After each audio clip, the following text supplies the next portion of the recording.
11 seconds. That was all it took for me to realize I had raised a snake right inside my own family. I was about to change Alara's life with $7.9 million, but 11 seconds standing outside my daughter's front door changed my life forever. My name is Silas Vance. I am 63 years old. 41 years of my life have been spent on black ribbons of highway stretched across state lines. I have driven 80,000-pound beasts through blinding snowstorms in Wyoming. I thought I had seen every kind of danger this world had to offer. But I was wrong. The greatest danger was hiding behind this peaceful, white-painted door. In my hand was a cream-colored folder. It weighed less than 1 pound, but it carried the force of a nuclear explosion. My brother Elias had passed away and left me his entire estate, $7.9 million. That number was enough to pay off Alara's mortgage in full. Enough to buy little Wyatt the best toys and secure his future in college.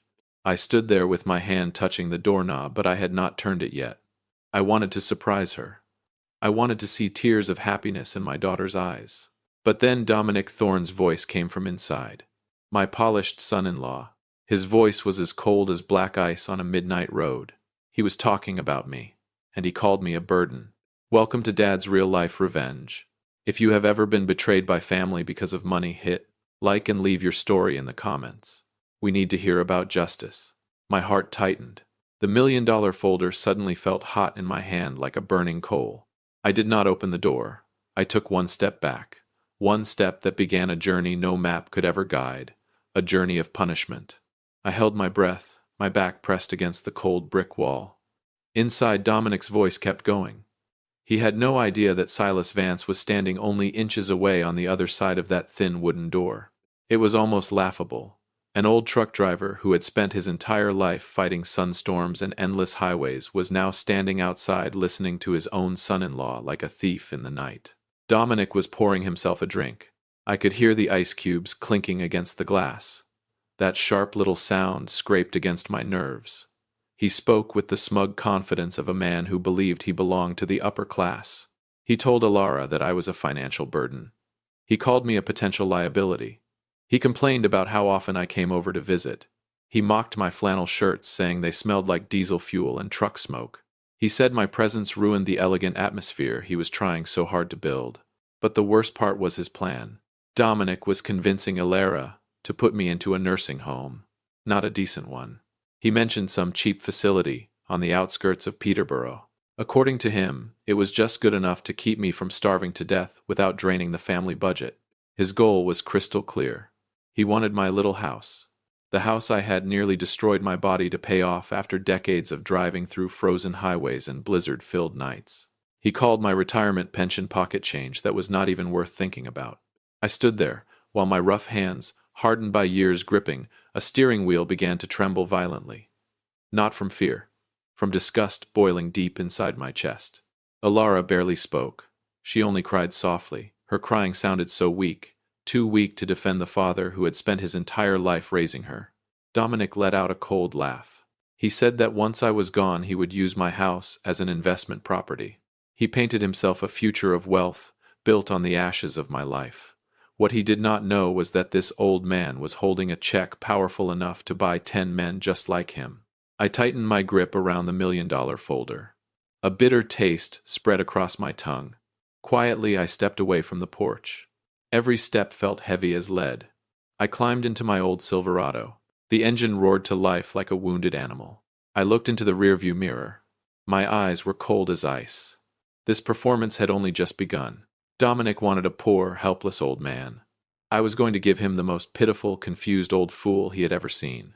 But behind his back I would weave a trap so tight that a man like him would never escape it. The curtain had finally risen, and an even darker truth about Dominic was about to come to light. Do you believe a man can fake love for the sake of money alone? The answer was hidden inside the drawer of Dominic Thorne's desk. I sat in the darkness of the truck cab. The smell of old leather and cold coffee wrapped around me. Across the windshield, the lights inside Alara's living room were still glowing. But to me, that house now looked like a devil's den. Alara's crying still echoed inside my head. Weak. Painfully weak. Then Dominic's voice came back again, quieter this time. Calculating. He mentioned paperwork. A power of attorney. He wanted Alara to help trick me into signing it.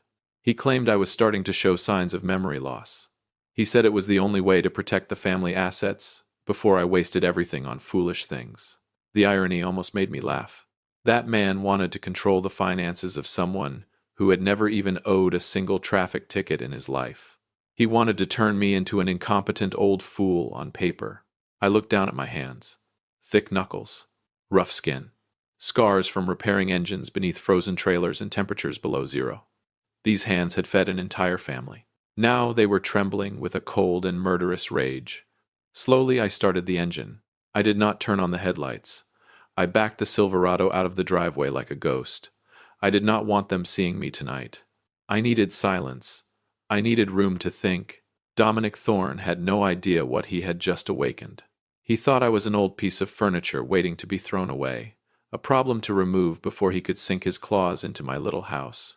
What he did not know was that the cream-colored folder beside me contained $7.9 million.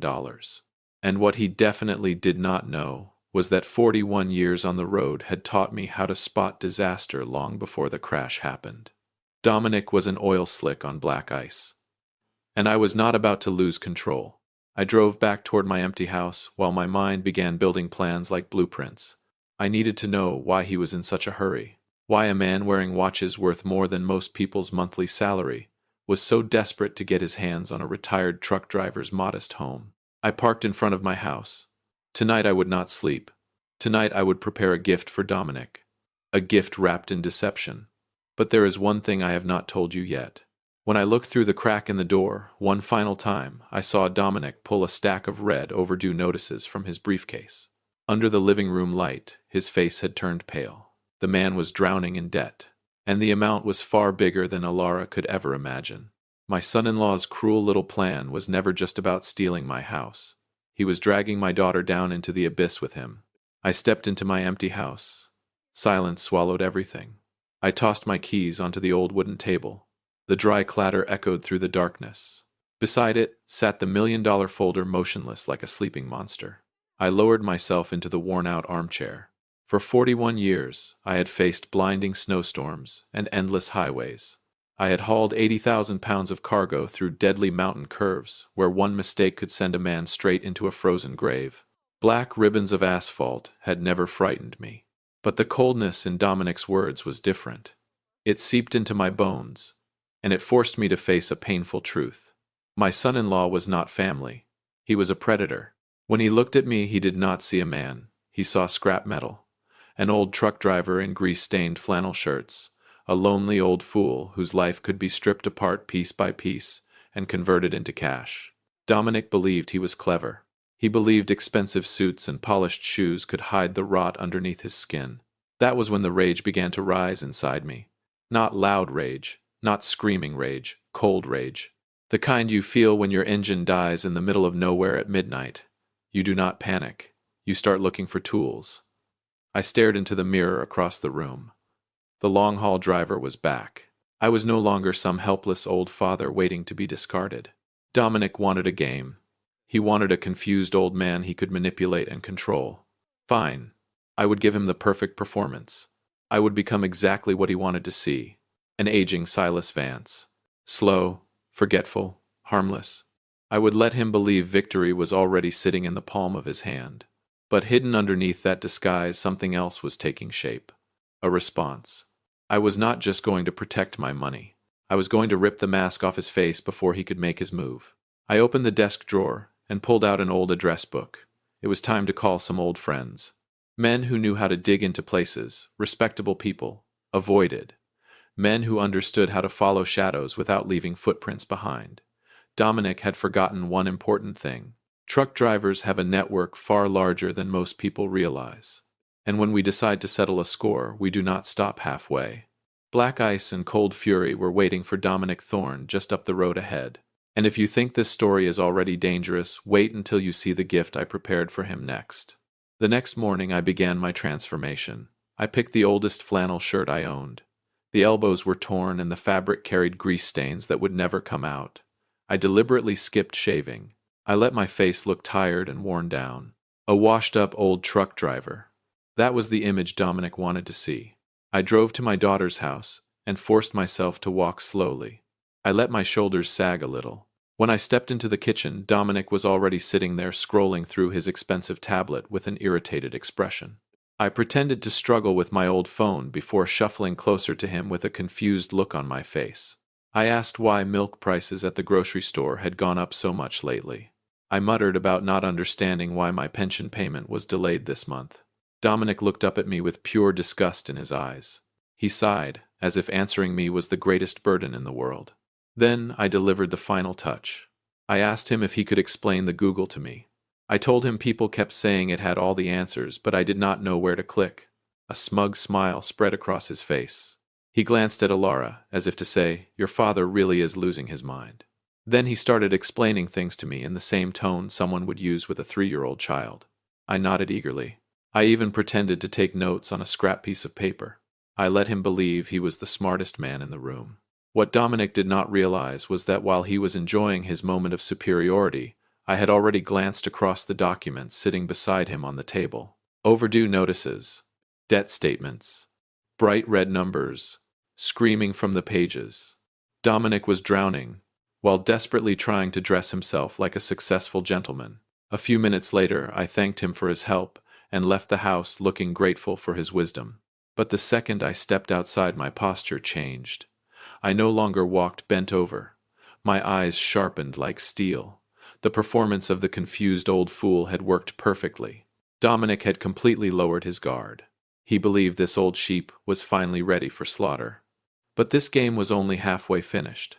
While Dominic was dreaming about stealing my house, I had already begun a quiet investigation of my own. Men buried under mountains of debt usually leave dirty footprints everywhere they go. And what I found was far worse than unpaid crypto loans. Dominic did not just want my money. He was hiding something that could completely destroy Alara. Tell me something. How far do you think a desperate man is willing to go behind his wife's back? I did not go home. Instead, I drove straight to an office hidden at the far end of Bay Street. No sign outside, no fancy lobby. Just frosted glass old wood, and the kind of silence that usually surrounds dangerous conversations. An old friend was waiting for me there, a lawyer who specialized in ugly legal wars, and beside him sat a forensic accountant with eyes sharp enough to cut steel. I placed my $1 million folder on the table as a retainer fee. Then I gave them one instruction: dig into every corner of Dominic Thorne's life. The results came back faster than I expected. Dominic was not just an arrogant son-in-law. He was a starving gambler. The financial reports spread across the desk like wreckage from a highway pileup. He had poured nearly every dollar he could find into nameless crypto platforms and high-risk schemes. He was carrying underground loans with interest rates brutal enough to destroy a man in months. But even that was not the worst part. The accountant slowly slid a copied bank document across the table toward me. The moment I read it, the blood in my veins turned cold. Dominic had secretly forged Alara's signature to borrow a massive amount of money from the family trust. He was using my daughter's name as a shield for his failures. This was no longer about greed. This was a crime. Dominic was not just trying to steal my house anymore. He was dragging Alara into financial ruin and possible criminal charges without her even knowing it. I clenched my fists so tightly my knuckles turned white. That polished little predator thought expensive suits and a shiny Omega watch could hide the filth underneath. He believed an old truck driver would never notice numbers disappearing from documents. But Dominic had made one fatal mistake. He underestimated the man he was hunting. I stared down at the evidence, while a cold fury settled over me like winter ice. Dominic had already dug his own grave. If he wanted to play games with forged paperwork, then I would let him sign his own destruction. I instructed the lawyer to prepare a counterattack package. A collection of documents so devastating that the moment Dominic opened it, every illusion he had carefully built would collapse around him. Still, the performance had to continue. The poor, confused old man. The harmless father, in stained flannel. Dominic was already arranging a lunch meeting, where he believed he would secure total victory. He expected to see Silas Vance nodding along, ready to surrender everything. But there was one tiny detail he had overlooked. While he was busy mocking me and teaching me how to use the Google, I had quietly activated something on that old phone, a recorder. And before I left that kitchen, Dominic had unknowingly revealed another secret. One so ugly, it could shock the entire city. Tell me this. What kinds of things do people confess when they believe nobody is listening? I invited Dominic to lunch at an upscale steakhouse. Actually, he chose the place himself. Of course he did. Dominic loved expensive places because they helped him maintain the illusion that he belonged among wealthy men. He wanted one final performance before shipping me off to a nursing home. I arrived wearing an old sweatshirt and a pair of worn leather shoes with cracked heels. I made sure I looked small, tired, and completely out of place inside that polished restaurant glowing with crystal lights and polished silver. Dominic ordered an expensive glass of scotch. As he sipped it, he casually flashed the $8,000 Omega watch hanging from his wrist. He had no idea that watch was paid for with Alara's silent suffering. Then he slid a stack of papers across the table toward me. Full power of attorney. His voice turned smooth as honey while his eyes stayed cold as winter ice. He told me all I had to do was sign the documents so he could help manage things for me. I picked up the pen and deliberately let my hands shake. Then I looked at him. The greed in Dominic's eyes was impossible to hide now. He stared at me like a wolf, staring at a lost sheep, never realizing the sheep was carrying a bomb in its pocket. I nodded slowly and pretended to agree with every cruel condition buried inside those papers. Dominic smiled with complete satisfaction. In his mind, he already owned my house, my money, my life. Then the bill arrived, and just as I expected, Dominic let it sit there without touching it. A man wearing a watch worth more than a factory worker's yearly salary still expected his poor old father-in-law to pay for lunch. I slowly pulled out a handful of wrinkled bills. The disgust on his face was obvious. What Dominic did not understand was that every dollar I spent that afternoon was buying Alara's freedom. I stood up and smiled at him. And if he had been even slightly intelligent, he would have recognized the death hidden inside that smile. Dominic rose from the table looking like a victorious king. He had no idea the entire conversation had been recorded. Every threat, every manipulation, every word. And the proof of coercion was now safely stored in my pocket. But the thing Dominic never could have predicted was where I went next. I was not going home to pack my belongings. I was driving toward a meeting Dominic would never want to happen. A meeting powerful enough to change everything by tomorrow morning. Tell me something. Who do you think was waiting for me inside that lawyer's office at sunrise? Because the person sitting in that room was about to become the knife that pierced straight through Dominic Thorne's greedy heart. The next morning, the lawyer's office was flooded with cold sunlight. Dominic walked in like a king entering his palace. He wore an expensive gray suit and polished leather shoes that gleamed against the marble floor. Alara followed beside him, with her head lowered, her eyes swollen from crying. She looked less like a wife standing beside her husband, and more like a prisoner walking toward execution. Dominic placed his briefcase onto the oak table and smiled with complete satisfaction. To him, this was harvest day. The reward for all the manipulation, lies, and cruelty he believed had finally paid off. He glanced at me. I was still sitting there in my old worn clothes, with the same defeated expression on my face. Dominic could barely hide the victory in his voice, as he urged everyone to hurry, because he had another event to attend afterward. My lawyer calmly slid the documents across the table toward him. Dominic picked up the pen with breathtaking arrogance. What he did not know was that every important number inside those papers had already been changed. He believed he was signing documents that transferred my property and control of my finances. In reality, he was opening the cage that would trap him. I turned my eyes toward Alara. I wanted my daughter to see the truth. I wanted her to understand that her father was never confused, never weak, and never blind to the monster sitting beside her. The air inside the room became unbearably heavy. The hum of the air conditioner sounded like the ticking of a bomb counting down its final seconds. Dominic twisted the cap off his pen and looked at me one last time with absolute contempt. Then the tip of his pen touched the paper. And at that exact moment, the office door burst open. The confidence on Dominic's face froze instantly. Because the people entering that room were not just high-powered attorneys. They were the very people Dominic had spent the last 6 months desperately trying to avoid. Sweat immediately appeared along his forehead. Suddenly, the expensive suit no longer made him look powerful. Now he looked like a cornered rat. But the nightmare was only beginning. Tell me something. What would happen if every lie a man carefully built his life upon suddenly walked into the same room all at once? Because among the private investigators and legal representatives entering that office was one person Dominic believed he had already silenced forever with money and threats. And the moment that person stepped into the light, the truth became far more horrifying than any of us had imagined. Dominic froze. The pen slipped from his fingers and struck the oak table with a sharp crack. The people walking into the room were not strangers. Police officers, and the forensic accountant I had hired.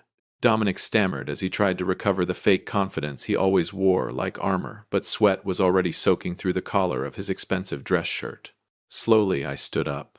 The helpless old man was gone. No slumped shoulders. No confused expression. I looked straight into his eyes with the cold stare of a truck driver who had survived millions of miles of blizzards, black ice, and midnight highways. Then I slid a check across the table. $7.9 million. Dominic's mouth fell open. He looked at the number, then back at me, as if he were staring at a ghost. Ilara was just as stunned. A broken sound escaped her lips, but no words came out. I kept my voice calm and deadly cold. That money belongs to the Vance family, I told him, and it was never meant for a man named Thorne. But that was not the killing blow. My lawyer activated the screen behind him. One by one the evidence appeared. Forged signatures, bank records, illegal transfers. Then the audio recording from the steakhouse began playing through the conference room speakers. Dominic's own voice filled the room. Every insult, every threat, every word about treating me like a burden, every plan to steal my property, every disgusting confession. Ilara slowly turned toward her husband. The horror in her eyes was unbearable to watch. When Dominic reached for her hand, she jerked away from him as if he had burned her skin with hot iron. That was the exact moment Dominic's entire world collapsed. The mighty businessman dropped to his knees on the floor. He begged, he cried, he blamed debt, pressure, bad investments, anything except himself. But nobody in that room cared anymore. The police officers stepped forward. The sound of handcuffs clicking shut echoed through the office like the closing of a coffin lid. Dominic Thorne was led away in total humiliation. His career was gone. His marriage was destroyed. And now his freedom belonged to someone else. Ilara collapsed against my shoulder and cried. But this time those tears were not tears of fear. They were tears of release. For a moment it felt like everything was finally over. Dominic had paid the price. My daughter was safe. Justice had won. But while gathering the papers scattered across the table, something slipped from Dominic's briefcase. A small envelope. Inside was no cash, no debt notice, no legal document, just a photograph and an address, a hidden address that even my private investigators had somehow missed. I stared at the image while a cold feeling slowly crawled down my spine, because it suddenly became clear that Dominic Thorne was not the only person hunting my family, and the truth hidden behind that photograph was far darker than anything we had uncovered so far. Dominic was gone. He received a 4-year prison sentence for everything he had done. But even after the explosion ends, the shockwaves remain. I used a small portion of the $7.9 million to buy something more valuable than revenge. Peace. A new home for Ilara and the children. A place untouched by lies, manipulation, or fear. Now I sit on the porch of that new house while the wind rolls across the fields carrying the scent of wild grass. Wyatt sits beside me, busy pushing around the toy truck I bought for him. After a while, he looks up at me and asks a question no child should have to ask so early in life. "Grandpa, does money make people evil?" I place my hand gently on his head, then I tell him the truth. Money is like fuel, son. If you use it to guide your family forward, it becomes a blessing. But if you use it to burn everything around you, it becomes poison. Dominic made the mistake of believing family was something to mine and exploit. He looked at an old truck driver like me and thought I was the easiest target of all. I stare out toward the horizon where the black ribbons of highway still seem to call my name. Dominic lost because he underestimated the strength of a father. He never understood that underneath an old flannel shirt stood a block of steel forged through millions of miles on frozen roads and lonely nights. He thought I was a mine waiting to be stripped apart. But he was wrong. I was the dynamite. Slowly, I pull the photograph from Dominic's briefcase back out of my pocket. The picture shows a strange man standing in front of my old house. On the back of the photograph is a handwritten message. "See you again soon, Silas." A storm like this never truly ends. But Silas Vance is ready now. I am no longer afraid. Money can buy houses, but it cannot buy character. Thank you for staying with Dad's real-life revenge all the way to the end of this story. If you believe family should be loved instead of exploited, share this video and let others hear this message. Thank you for listening to my story. Darkness is beginning to fall again, but this time, I am the one holding the light. Dominic's war may be over, but another mystery has already begun. And the truth about my brother, Elias's past, is far more dangerous than anything Dominic Thorne ever imagined.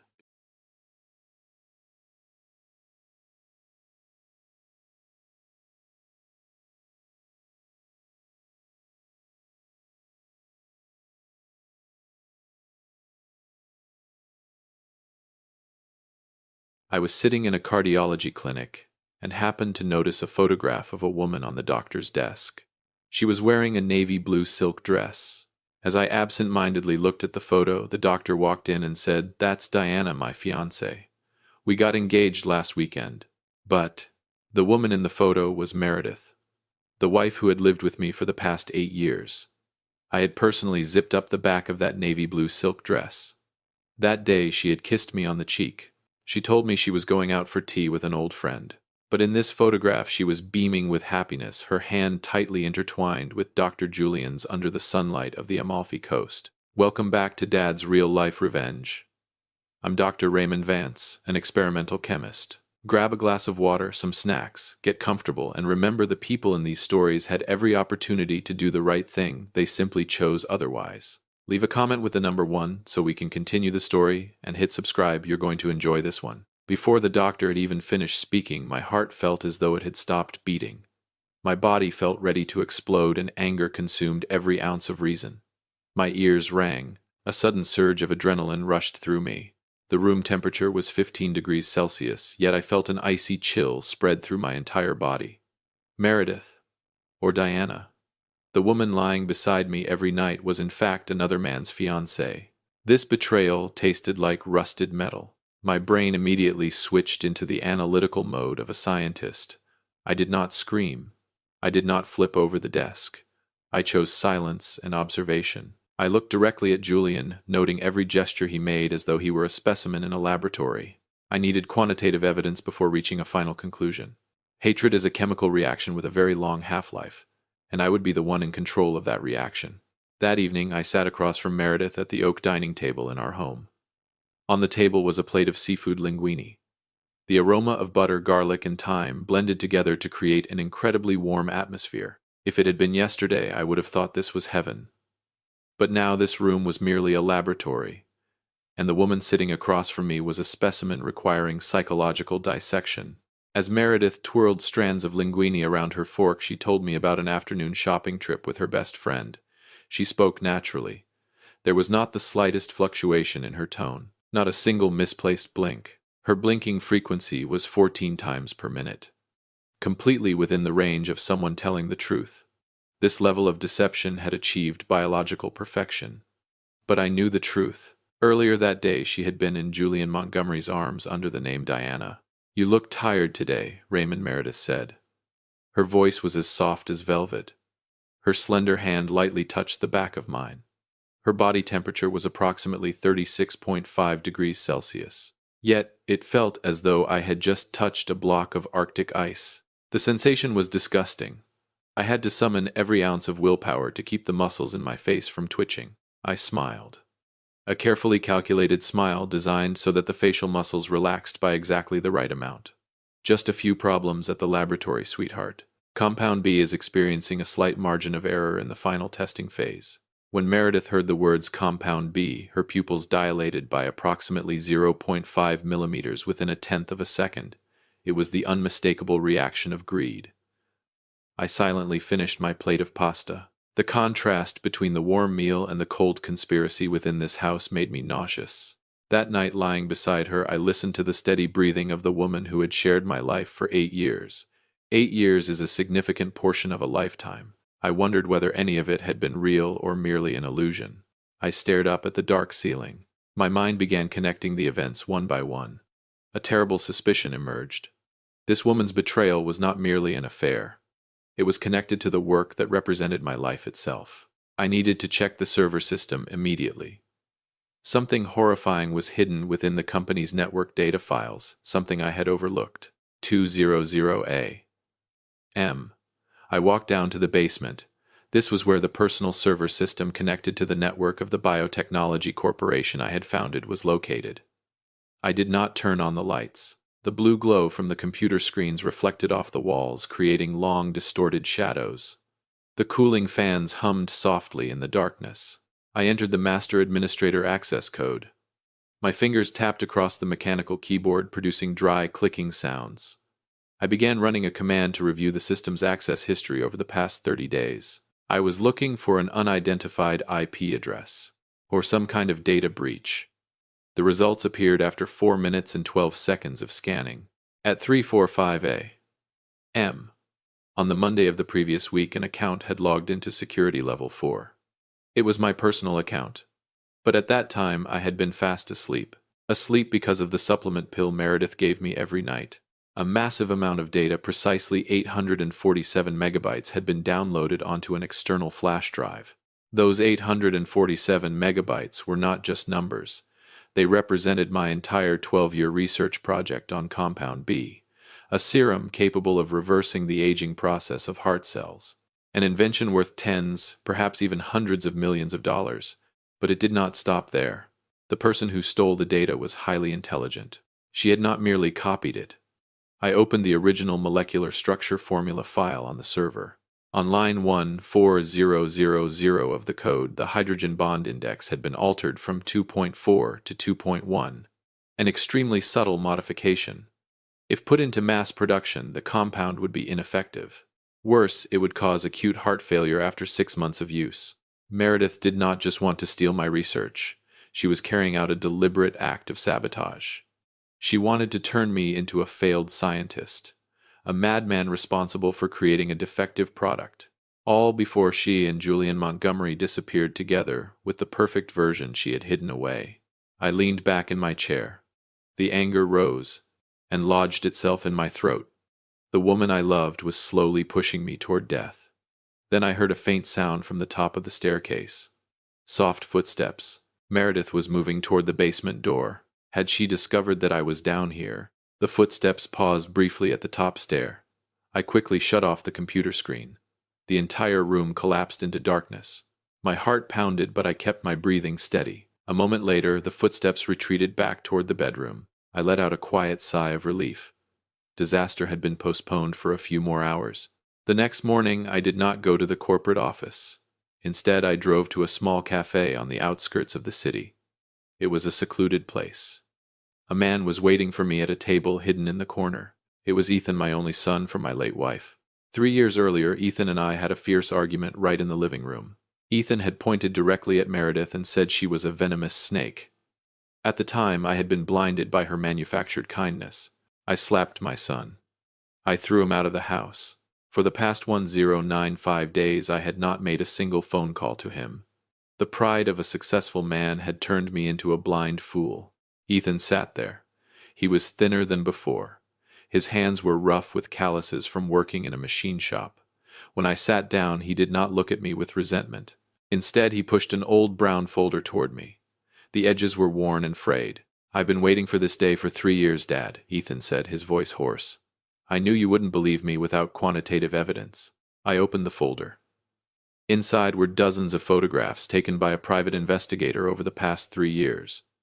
Meredith had not only been meeting Julian Montgomery, there were also photographs of her meeting with attorneys who specialized in asset transfers. Records showed cash transactions moving from her secondary accounts into offshore banks in the Cayman Islands. I turned to the final pages. There was a copy of a death certificate belonging to a man named Arthur Pendleton, a real estate millionaire who had died from sudden heart failure 9 years earlier. Beside it was a wedding photograph of Arthur. The woman standing next to him, smiling sweetly, was Meredith under an entirely different name. I looked at my son. Regret rose in my throat like poison. I had driven away the only blood relative I had in order to protect a vampire. I reached across the table and took Ethan's rough hand. "I'm sorry, Ethan. I was wrong. This is an error. I will correct myself." Ethan looked at me, his gaze unwavering. "Dad, we need a plan. She's about to make her move. There's one last page in that file. I received it this morning. It will show you just how ruthless she really is." The last page of the file was a money transfer receipt. The recipient was another private investigation firm. The assignment read, "Monitor and collect information on the daily habits of Ethan Vance." Meredith was targeting my son. She wanted to eliminate every obstacle around me. Meredith's next move came faster than I had anticipated. 2 days later, I used a master key that I had secretly duplicated. I entered Meredith's private office in the mansion while she was away. Inside a hidden drawer beneath her vanity desk, I found a medical file. It bore the red seal of Dr. Julian Montgomery's clinic. It was a psychiatric cognitive assessment under my name, Raymond Vance. According to the documents, I had undergone cognitive evaluations over the previous 6 months. The results indicated that I was suffering from early-onset dementia accompanied by acute paranoid symptoms. My cognitive score had been reduced to 12 out of 30. That was the level of someone deemed incapable of making legal decisions independently. Every signature on the examinations was mine. I suddenly remembered the paperwork I had signed acknowledging office supplies, or the authorization forms for laboratory cleaning crews. Meredith occasionally handed them to me while I was busy overseeing chemical reactions. She had cut-pasted and fabricated this entire medical record. Her ultimate objective was revealed on the final page: a petition for full legal guardianship filed under Meredith's name. If a court approved this package, I would officially lose control of the biotechnology corporation. I would lose ownership of Compound B. Every asset I possessed would fall under the management of my lawful spouse, Meredith Vance. She would have the legal authority to sell my life's work, and she could have me committed to a psychiatric institution until the day I died. Before I reveal the $80 million agreement that did not contain my name anywhere on it, if you've made it this far, then perhaps you've found this story interesting. Please help us with one small and quick favor: like and subscribe. Leave a comment with the number 5 so I know you've watched this far, and predict how the story will end to see if your guess is correct. Many people watch without doing that, but it costs you nothing and means a great deal to us. I stood frozen in her office. The file trembled violently in my hands. This was no longer an ordinary case of stolen data. It was a perfectly planned death sentence. I immediately took the file to someone I trusted, Audrey Kensington, a close attorney and my friend since college. After 48 hours of searching judicial databases and national archives, Audrey called me to her office at midnight. Her face was pale. Audrey looked at me and said, "Raymond Meredith is not her real name. The person who has been sleeping beside you for the past 8 years carries the bloodline of a ghost from your past, someone you could never have imagined." Audrey threw a newspaper from 15 years ago onto the desk. The headline immediately caught my eye: "Thorne Biotech, officially bankrupt following scientific ethics scandal." I stared at the black and white photograph of the man featured in the article. Alistair Thorne, my greatest rival in the biotechnology race all those years ago. Raymond Meredith is not her real name. Her birth name is Diana Thorne, Audrey said, her voice grave. She is Alistair Thorne's only daughter. Memories from 15 years earlier flooded back into my mind like a slow-motion film. That year, I discovered that Alistair had been using falsified data in clinical trials involving human subjects. I formally reported the entire matter to the Medical Ethics Council. Alistair Thorne lost his patents. His corporation collapsed. 6 months later, he took his own life in his private office, unable to bear the humiliation. At the time, Diana Thorne had been only 16 years old. She disappeared from the country immediately after her father's funeral. She changed her identity. She underwent extensive facial reconstruction surgery. Then, 15 years later, she appeared in my life as what seemed like a perfect twist of fate. I thought it was destined love. But it was not. It was an equation of revenge that had been carefully calculated long before it ever reached me. Her motive had never been money alone. The profits from selling Compound B were merely a bonus. Diana Thorne's true objective was vengeance. She wanted me to experience exactly what her father had endured: the destruction of a reputation, the loss of a lifetime's work, and the madness of isolation inside an empty psychiatric institution. Hatred is a chemical reaction with a remarkably long half-life. Diana Thorne had nurtured it in her bloodstream for 15 years. She had used her body and 8 years of her youth as bait. I leaned back in my chair, feeling the bone-deep cold of the truth. But a scientist never surrenders to a toxic variable. To break a structure apart, you must first identify its weakest bond. The weakest bond in Diana's plan was Dr. Julian Montgomery. He believed he was her only lover and trusted accomplice. He had no idea that he too was merely a chess piece awaiting removal from the board. I gathered the files and rose to my feet. It was time for me to meet Julian Montgomery and put every card on the table. A counter trap was beginning to take shape. At 4:00 p.m. the following day, I walked into Julian Montgomery's clinic without an appointment. I locked the office door from the inside. Julian looked up at me in surprise. "Raymond, you don't have an appointment today," he said, his voice tinged with confusion. I did not say a word. I walked straight to his desk. Then I placed 3 documents in front of him. The first was a copy of Meredith's secret bank account in the Cayman Islands, where she had transferred $5 million the previous week. The same money she had told Julian was their shared savings for a future escape abroad. The second was a copy of a corporate acquisition agreement with Garrison Brooks's conglomerate. The sole beneficiary listed in the contract was a shell company owned exclusively by Diana Thorne. And the third, most important of all, was the medical file of Arthur Pendleton, the millionaire husband who had died of heart failure 9 years earlier. Julian stared at the documents. His complexion shifted from healthy pink to ghostly white in less than 30 seconds. I estimated his heart rate was now well above 110 beats per minute. Cold beads of sweat began forming on his forehead. "You see, Julian," I said, my voice level and cold as a machine carved from ice. "You think you are Diana's lover, her accomplice, her fiancé. But in her equation you are merely a tool with an expiration date." I tapped the medical file. "You signed the fraudulent psychiatric evaluations that declared me mentally incompetent. When law enforcement gets involved, who do you think will go to prison for falsifying records and conspiracy to commit murder?" I paused. "You. Meanwhile, she'll be flying to Switzerland with $80 million under a brand new identity. You're nothing more than a disposable pawn, just like Arthur Pendleton was 9 years ago." Julian collapsed back into his chair. The sophisticated, confident physician had become a trembling man consumed by fear and humiliation. His blind faith had been shattered by precise, undeniable facts. He looked up at me, desperation in his eyes. "What do I do, Raymond?" he whispered. "Please help me. She told me she loved me." I leaned forward and looked directly into his eyes. "Cooperate with me. That is your only chance of avoiding 20 years in prison." Julian nodded in despair. The alliance of the deceived had officially been formed. But this revenge plan was still missing one critical piece. Garrison Brooks, the billionaire industrialist preparing to place $80 million into the hands of a devil.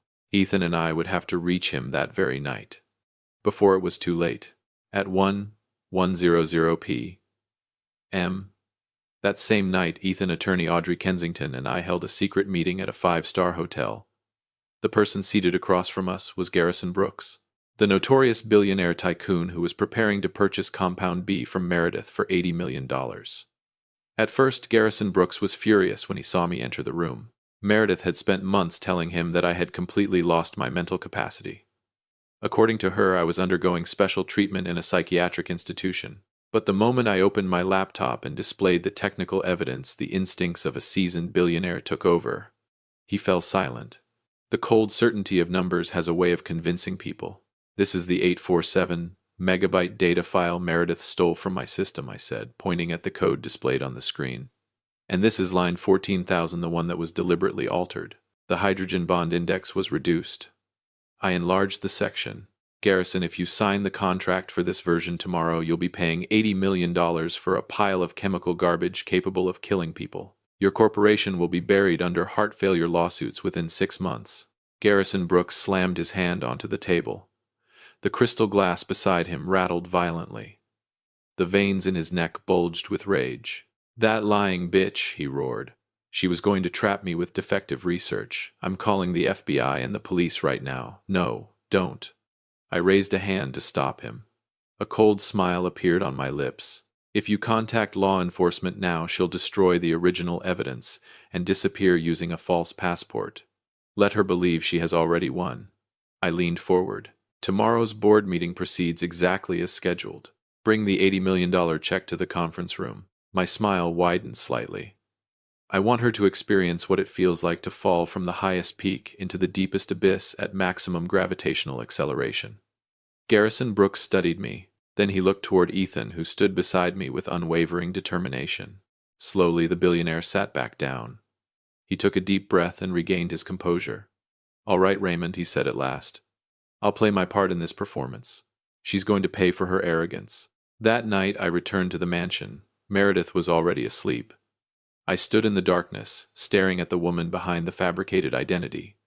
Tomorrow would be Judgment Day. Every piece on the board was finally in position.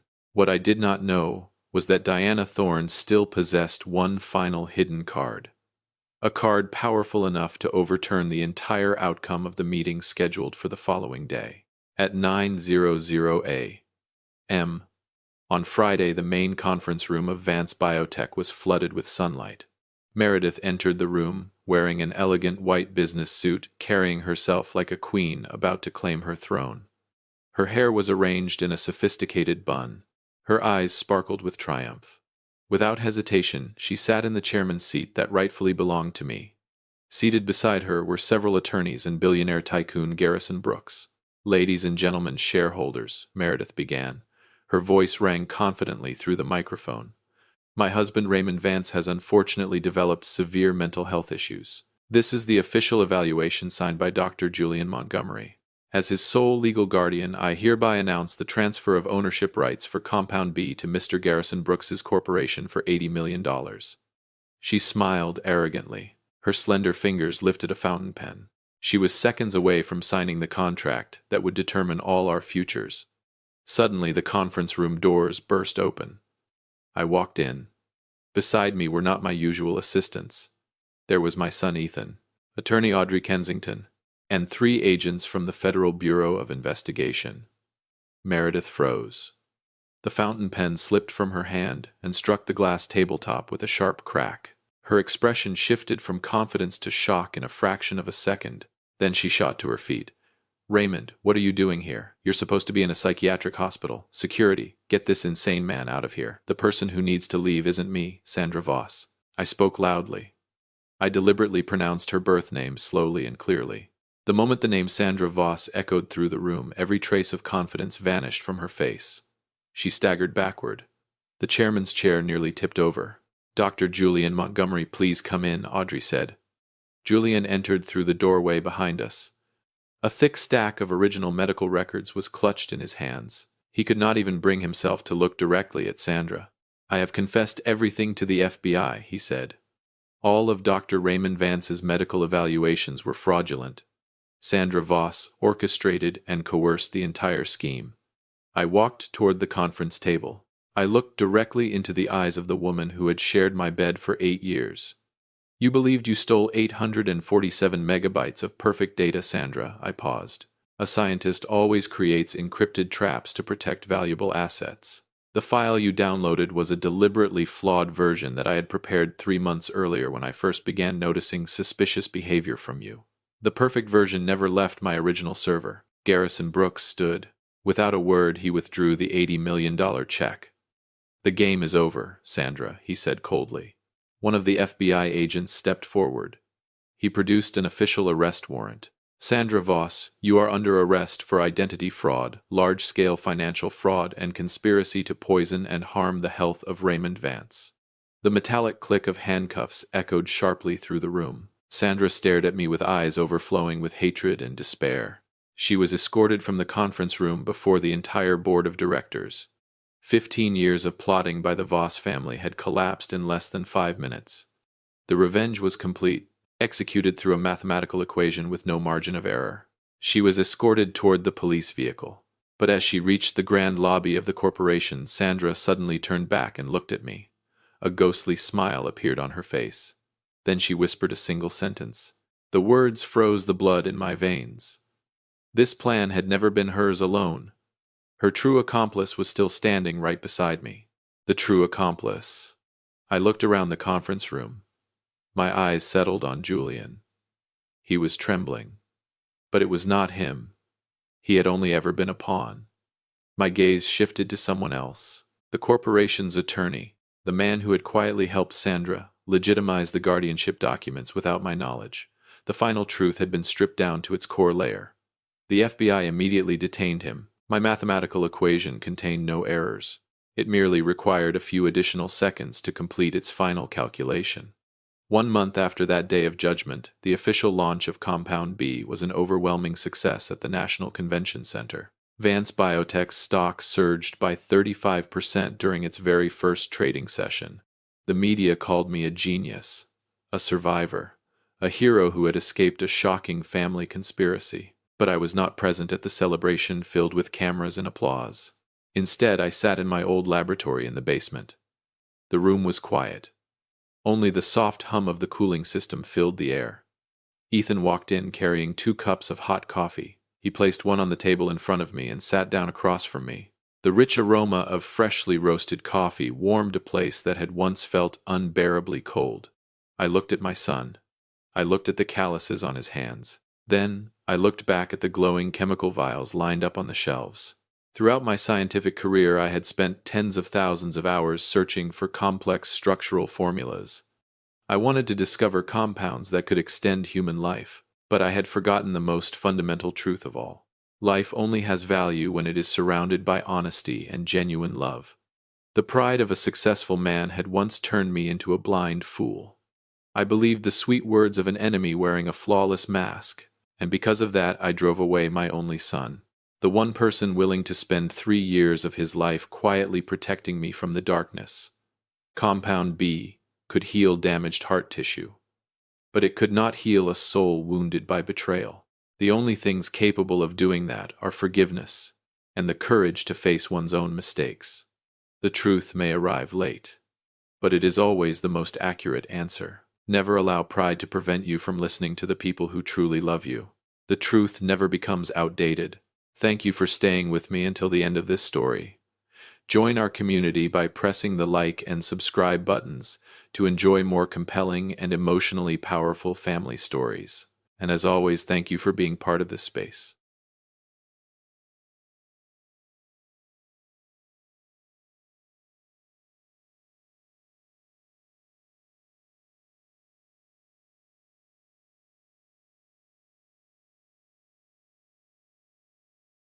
My daughter-in-law sprang to her feet, walked straight over to my wife, and shouted in her face, "Get out of here right now. That clacking sound is so annoying." That was how she opened her own birthday party. Welcome back to Dad's real-life revenge. Grab a glass of water, some snacks, get comfortable, and remember the people in these stories had every opportunity to do the right thing, they just chose wrong. Leave a comment with the number 1, so we can continue the story, and hit subscribe, you're going to enjoy this one. It was a summer evening in Manhattan. The glow of chandeliers hanging from the high ceiling reflected off sparkling crystal glasses. The laughter and conversations of the upper class filled the room without pause. Ethan, my son, stood beside his wife. Both of them wore expensive, custom-designed outfits. They smiled brightly as they welcomed influential figures from the business world. My wife, Megan, and I were seated at a table tucked away in a corner. My wife had recently endured a long illness. Her legs had grown much weaker. Every step required the support of an old wooden cane. As soft orchestral music played in the background, Megan wanted to use the restroom. Holding on to the edge of the table, she slowly rose to her feet. Her wooden cane tapped against the marble floor, producing a faint clacking sound. That sound felt completely out of place in such a luxurious setting. Mia was standing nearby. She immediately turned around. Her eyes swept over Megan's outdated coat before stopping on the cane. Her expression hardened. Without a moment's hesitation, she hurried over. She spoke loudly enough for 3 nearby tables to hear. She said my mother's presence was ruining the group photos with important business partners. She treated the presence of her mother-in-law as an inconvenience. And she did not stop there. In a harsh tone, she ordered my wife to leave. It was a level of disrespect that could not be tolerated. I did not look at Mia. I turned and looked at Ethan. My son stood there. He glanced at his watch and then looked away. He did not defend his mother at all. He stepped closer and lowered his voice, but his irritation was unmistakable. He told his mother to listen to Mia. He said she did not fit the sophisticated atmosphere of the event. He advised us to take a taxi home early so we would not ruin everyone's good time. My wife was stunned, tears welling in her eyes. Her hand trembled as she gripped the cane tightly. The wrinkles on her face tightened with hurt. Yet she remained silent and did not argue. Megan had always been that way, spending her entire life enduring hardship for her children. The ingratitude of the son we had raised cut deeply into the dignity of both of us. I remained seated. I did not get angry and I did not raise my voice. I simply stayed silent. The silence of a man who had already traveled through nearly all of his life. I looked directly into the eyes of my son and my daughter-in-law. I wanted them to know what was about to happen to them right now. In my mind, a major decision had already been made. I slowly rose to my feet and adjusted the collar of my suit jacket. I walked over to Megan and took hold of her frail arm. I supported her by the elbow. She leaned her full weight against me. The clacking of her wooden cane echoed once again, slow and solitary, as we made our way toward the exit. The entire banquet hall suddenly fell silent. Every eye turned toward the two elderly people being quietly shown the door. Mia smiled faintly, the look of triumph obvious on her carefully made-up face. Ethan let out a sigh of relief. Perhaps he thought the problem had finally been solved. But they were wrong. My silence always came with a very expensive price. From the central table, Arthur rose to his feet. He was the chairman of the largest investment firm in Manhattan, and also the man Ethan had practically begged for 3 months just to secure a meeting with. Arthur did not say a single word. He slowly buttoned his suit jacket and stepped away from the table. He did not look at Ethan, nor did he spare Mia a glance. He walked straight toward me. Behind him, 2 other billionaires from the banking industry's board of directors stood up at the same time. They silently followed him. That powerful silence seemed to drain all the air from the room. The entire ballroom froze. The smile on Mia's lips stiffened. Ethan's face turned pale. He stammered as he called Arthur's name, but the chairman never looked back. They walked alongside my wife and me, protecting the dignity of the true founders. Arthur's black limousine was already waiting, with its engine running at the entrance. He personally opened the door for Megan. Only after my wife and I were comfortably seated in the back did Arthur look at me, give a slight nod, and signal for the car to leave. Throughout the ride home, the interior of the vehicle remained completely silent. Megan stared out the window, watching the city lights drift by. She did not cry, but her hands were clasped together so tightly that her knuckles had turned white. I took hold of my wife's icy hand. I knew her heart was broken because of the son she had brought into this world. Ethan's coldness was a fatal knife wound in a mother's heart. I watched the first streaks of rain begin to gather on the window. In the darkness, I smiled calmly. Ethan and Mia believed they had climbed to the very top of high society. They were proud of their $1 million apartment and their rapidly growing company. But those 2 arrogant children did not know one truth. The foundation beneath their feet had been built entirely by my own hands. When the limousine stopped in front of our old house, I helped Megan out. I pulled out my phone and called the family's private attorney. My voice was calm but sharp in the darkness. I instructed him to prepare every document related to the secret trust fund. It was time for the ungrateful to learn what it felt like to lose the support they had always taken for granted. Early the very next morning, a confidential letter was delivered directly to Mia's office, carrying a terrifying secret capable of destroying her entire career overnight. The morning sunlight streamed through the window of our old house. On my desk sat the trust fund documents that my attorney had delivered earlier that morning. I flipped through the pages one by one. Ethan and Mia's names appeared under the beneficiaries section, but ultimate control still belonged to me. For many years I had deliberately chosen to stay in the background. I wanted my son to become independent. I wanted him to understand the value of hard work. But that generosity had created an ungrateful monster. The luxurious Manhattan apartment that Mia proudly showed off on social media had actually been purchased with money from this fund. Even her fast-growing media company would have gone bankrupt 3 years ago if it had not been for the financial backing I provided. My son and his wife were living inside an illusion of their own making. They believed their success came entirely from their own talent. They looked at elderly, modest people like us with contempt, treating us as a burden. I took a sip of hot tea. The bitter taste spread through my throat, mirroring the bitterness in my heart.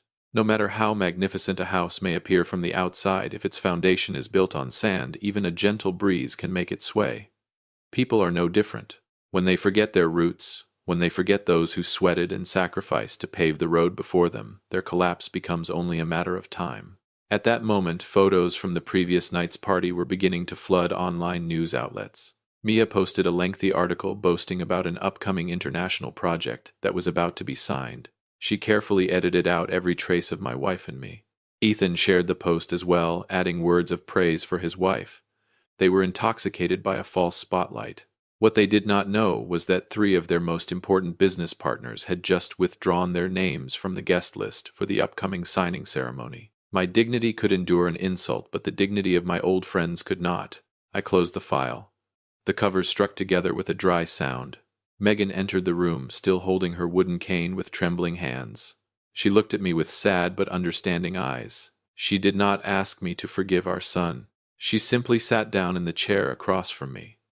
The silence shared by 2 elderly spouses inside that large room carried an overwhelming weight. It was the silence that comes before a great storm. At that moment, the phone on my desk began to vibrate. The screen displayed my attorney's number. I answered immediately. The lawyer's voice lacked its usual calmness. He informed me that he had just uncovered an extremely unusual move from Mia's family. Mia and her parents had been secretly carrying out something outrageous behind our backs. They were targeting Megan, my loyal wife, with a scheme so cruel that it was beyond forgiveness. The attorney's voice on the phone was quiet, but every word that reached my ears felt like a stream of ice water. My in-laws were trying to gain access to the central hospital where Megan had undergone medical evaluations the previous month. They were using money and connections to bribe an associate department chief. Their goal was to alter my wife's medical records. They wanted to portray her as someone suffering from severe dementia, no longer capable of sound judgment. I kept the phone pressed to my ear. I did not interrupt, nor did I reveal so much as a sharp breath. I rose from my chair and walked to the window, looking out at the small yard where Megan was carefully watering her rose bushes. A woman who had spent her entire life being kind, who had never harmed even an ant, had now become the target of a hunt driven by the greed of her own son and daughter-in-law. If Megan were declared legally incompetent, control over the assets registered in her name within the trust would automatically pass to Ethan. That was why Mia wanted her mother-in-law pushed out of the party. She wanted to create the public impression that Megan was no longer mentally fit. Greed had blinded them. They did not just want money. They wanted to trample the dignity and the life of the woman who had brought one of them into this world. I ended the call. The phone felt cold in my hand. I returned to my desk and stared at a family photograph taken 10 years earlier. Back then, Ethan had been a good boy who would run to hug his mother whenever he came home from school. Now the greed of the woman beside him had transformed him into a heartless accomplice. When the moral foundation of a person has rotted away, they become capable of the most disgusting acts without feeling a trace of guilt. They wanted to test the strength of the foundation. Very well. I would show them the weight of a structure built over 40 years. I opened a secure drawer and removed a small voice recorder. It was the device my trusted assistant had used to capture an entire conversation between Mia's father and the associate department chief at a discreet cafe. Every piece of evidence, every amount of money discussed, had been recorded with undeniable clarity. I gripped the recorder tightly in my palm. The father's voice, sharp and chillingly calm, echoed through the empty room. I did not send the evidence to the police immediately. Nor did I call Ethan to warn him. A true hunter always waits until the prey reaches the peak of its arrogance. I knew that 3 days later, Mia's company would be hosting the signing ceremony for its international resort project. That would be the place where all of their glory was displayed, and it would also be the place I had chosen to bring everything to an end.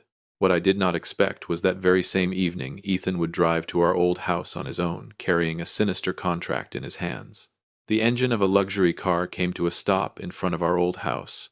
The car door opened, and Ethan stepped inside wearing a perfectly tailored suit, though the exhaustion on his face was impossible to hide. He did not look at his mother, who was sitting beside the tea table knitting. Instead, he walked straight toward me and placed a stack of documents on the table.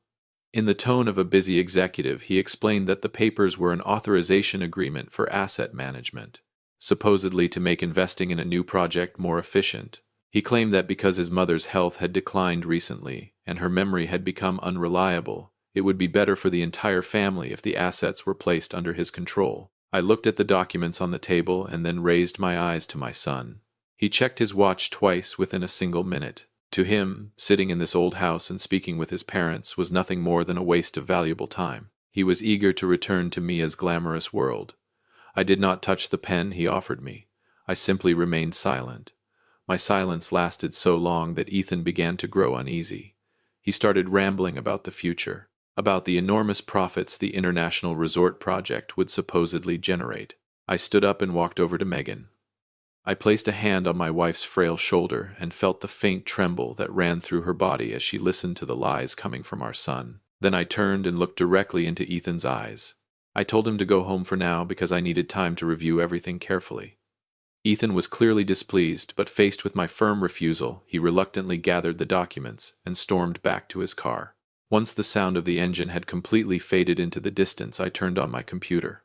On social media, Mia had just posted a new photograph. It showed the corner of her luxurious office along with an arrogant caption about financial freedom and self-made success. Praise poured in from her followers like rain. They admired her as the embodiment of achievement. I read the words with complete calm. Not a single ripple disturbed my thoughts. They had soared so high because of the money flowing from my trust fund, and they genuinely believed they had reached the stars. I shut down the computer. Then I picked up my phone and called the largest partner involved in the international resort project, the owner of a multinational construction corporation. I did not use dramatic threats or grand speeches. I simply provided one brief piece of information regarding the true ownership structure of Ethan's company. I informed him who actually held ultimate authority behind the capital that guaranteed the entire operation. Every legal document had now been returned to its proper place. I was ready for the final act. The blueprint for the downfall of the arrogant had been completed. Tomorrow's international signing ceremony would be where I appeared to reclaim everything that rightfully belonged to me. What I could never have anticipated was that Mia had already prepared another vicious move to block my path. The event hall of a five-star hotel in the heart of the city was flooded with flashing cameras. A grand display bearing the name of the International Resort Project signing ceremony stood prominently at the main entrance. Ethan and Mia occupied the center of the hall. Dressed in their finest attire, holding glasses of wine, they smiled constantly as they posed for photographs with reporters. Confidence and arrogance were written across their faces. I entered through a side entrance. I had chosen a simple black suit, no flower on the lapel, no badge of distinction. Calmly, I walked to the last row of seats and quietly sat down. Not a single camera lens turned toward me. Not a single security officer bowed in greeting. To them, I was merely an old man who had wandered into the world of the wealthy. From a distance, Mia spotted me. Her expression shifted briefly before she quickly signaled for two large security guards to approach my seat. She walked over and positioned herself so that reporters could not see us. Lowering her voice, she spoke with a sharp, threatening tone. She said this was an international-level event, and that people without official business or membership credentials should leave immediately to avoid ruining the image of the occasion. She even implied that I had come here to tarnish her and Ethan's reputation because of what had happened at her birthday party. I did not stand up. I did not become angry. I simply looked directly into the eyes of my arrogant daughter-in-law and offered a calm smile. I told her she should take another careful look at the list of people who actually owned this project. Mia let out a contemptuous snort. Then she turned away and ordered the security guards to remove me. Just as the two guards were about to place their hands on my shoulders, the ceremony's opening music filled the hall. The master of ceremonies stepped onto the stage, his voice booming through the powerful sound system. He announced that the signing ceremony was officially beginning. Ethan and the representative of the multinational construction corporation walked together onto the stage of honor. The entire audience erupted into applause. The MC began delivering the opening remarks.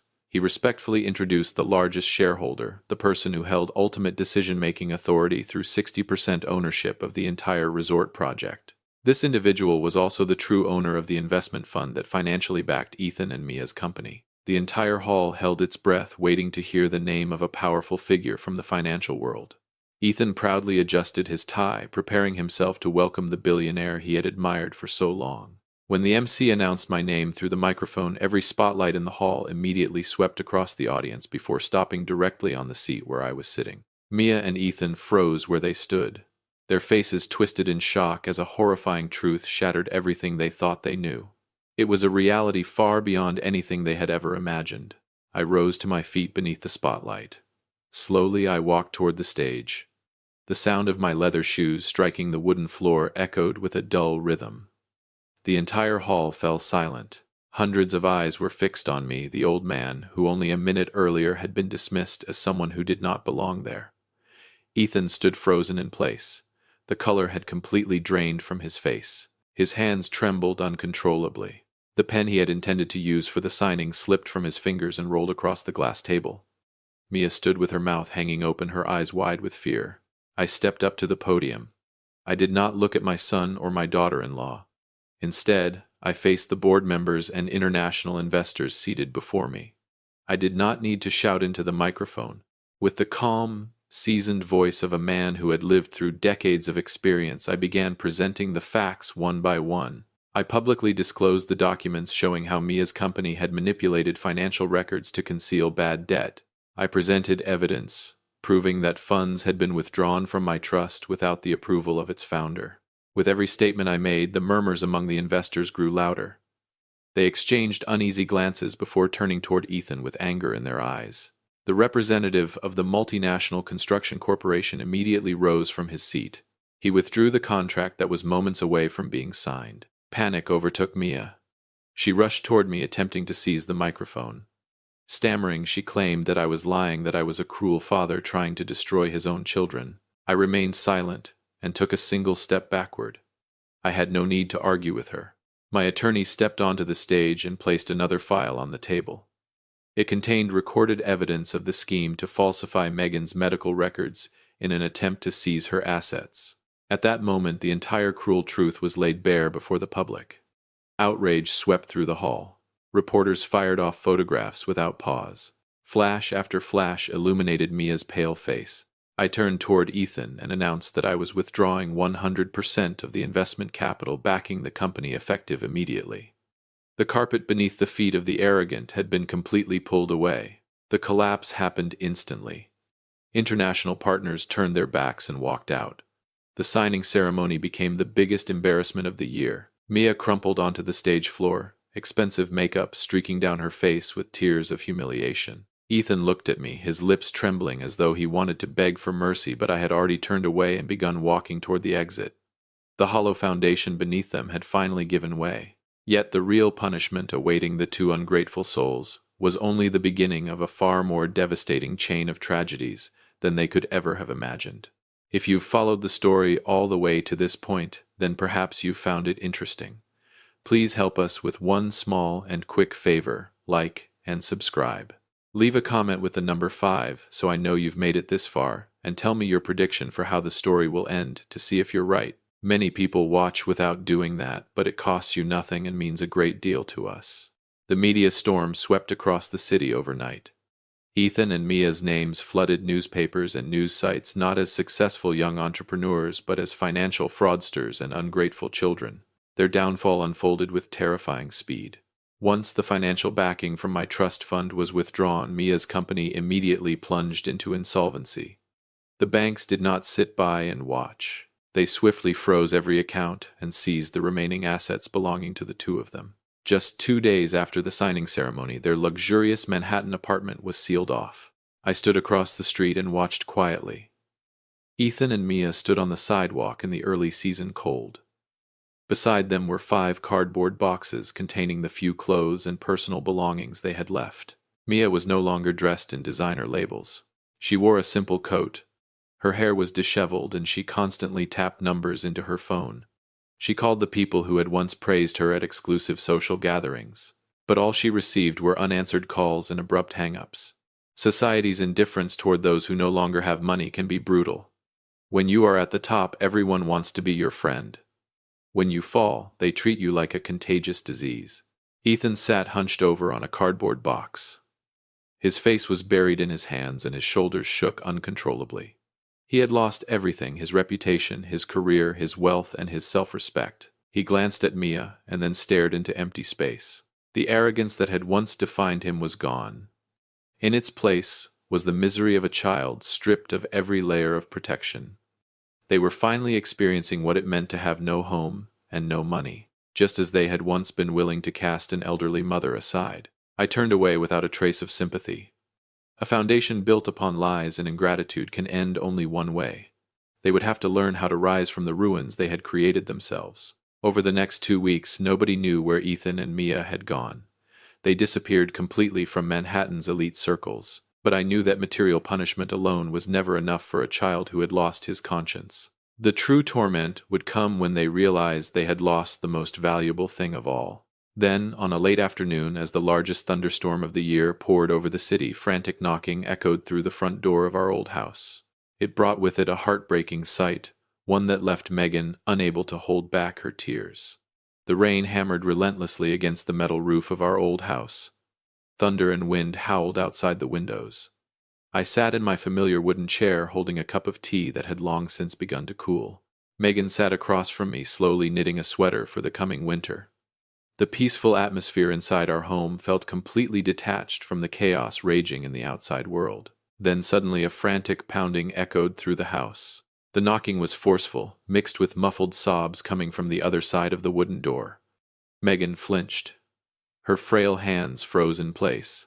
I gently rested my hand on my wife's shoulder, signaling for her to remain seated. Slowly I rose from my chair and walked toward the living room window. Pulling back the curtain slightly, I looked through the rain-streaked glass. Ethan and Mia were kneeling on the ground in the middle of the yard. Their clothes were soaked through, clinging tightly to their bodies. Mia bore no trace of the arrogance she once carried. She cried uncontrollably while lowering her forehead to the concrete again and again. Her hair hung in tangled strands around her face. Ethan knelt beside her, gripping the windowsill with both hands as he called out for his mother through sobs. He apologized over and over. He begged his parents to open the door and give them a chance to survive. They had nowhere left to go. No money, no home, no one willing to help them. Megan saw the scene through the glass. Her hands began trembling violently.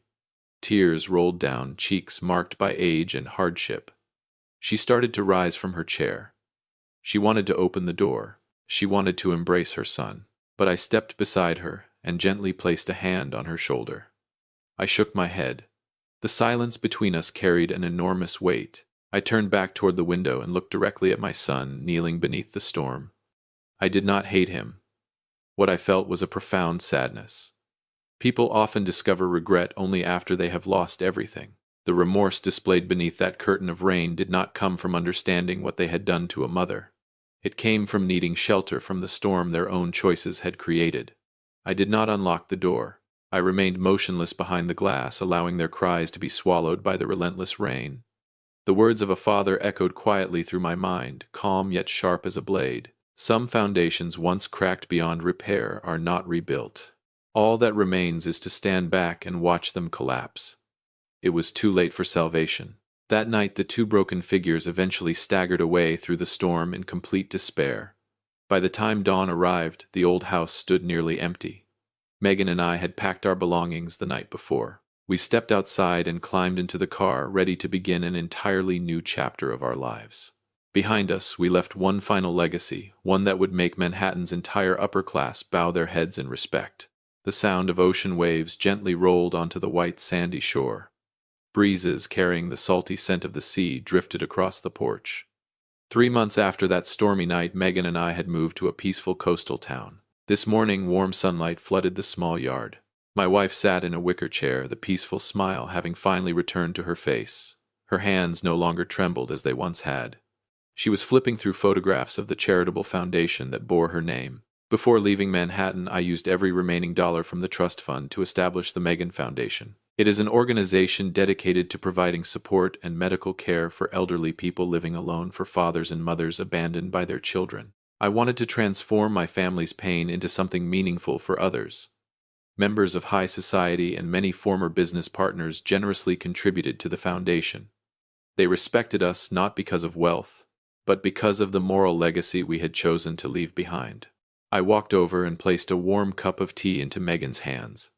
Together we looked out toward the distant sea. Money can buy a seat at the most luxurious banquet table, but it can never buy respect or love within a family. Too many young people today spend their lives chasing status and recognition.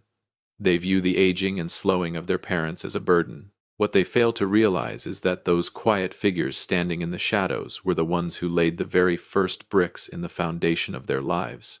If you see your parents as a burden, pause for a moment. That silent presence may be the very foundation keeping your life from collapsing. A house that loses its moral foundation will one day crumble no matter how tall it stands. Ethan and Mia paid an enormous price to learn that lesson. Today they are working long, difficult days on a farm in a remote rural area, earning just enough to survive. I have not given them another cent. It is the only way for them to rebuild the part of themselves they lost. Thank you for staying with Dad's real-life revenge until the end of this story. If this story gave you something to think about, please like, subscribe, and share. Your support helps stories about respect and kindness reach even more people. I took Megan's hand in mine. Together we had weathered every storm, and now it was finally time to enjoy true peace. In the end, the greatest happiness in life is growing old with someone whose shoulder you can still lean on and carrying a heart that is calm, content, and free of regret.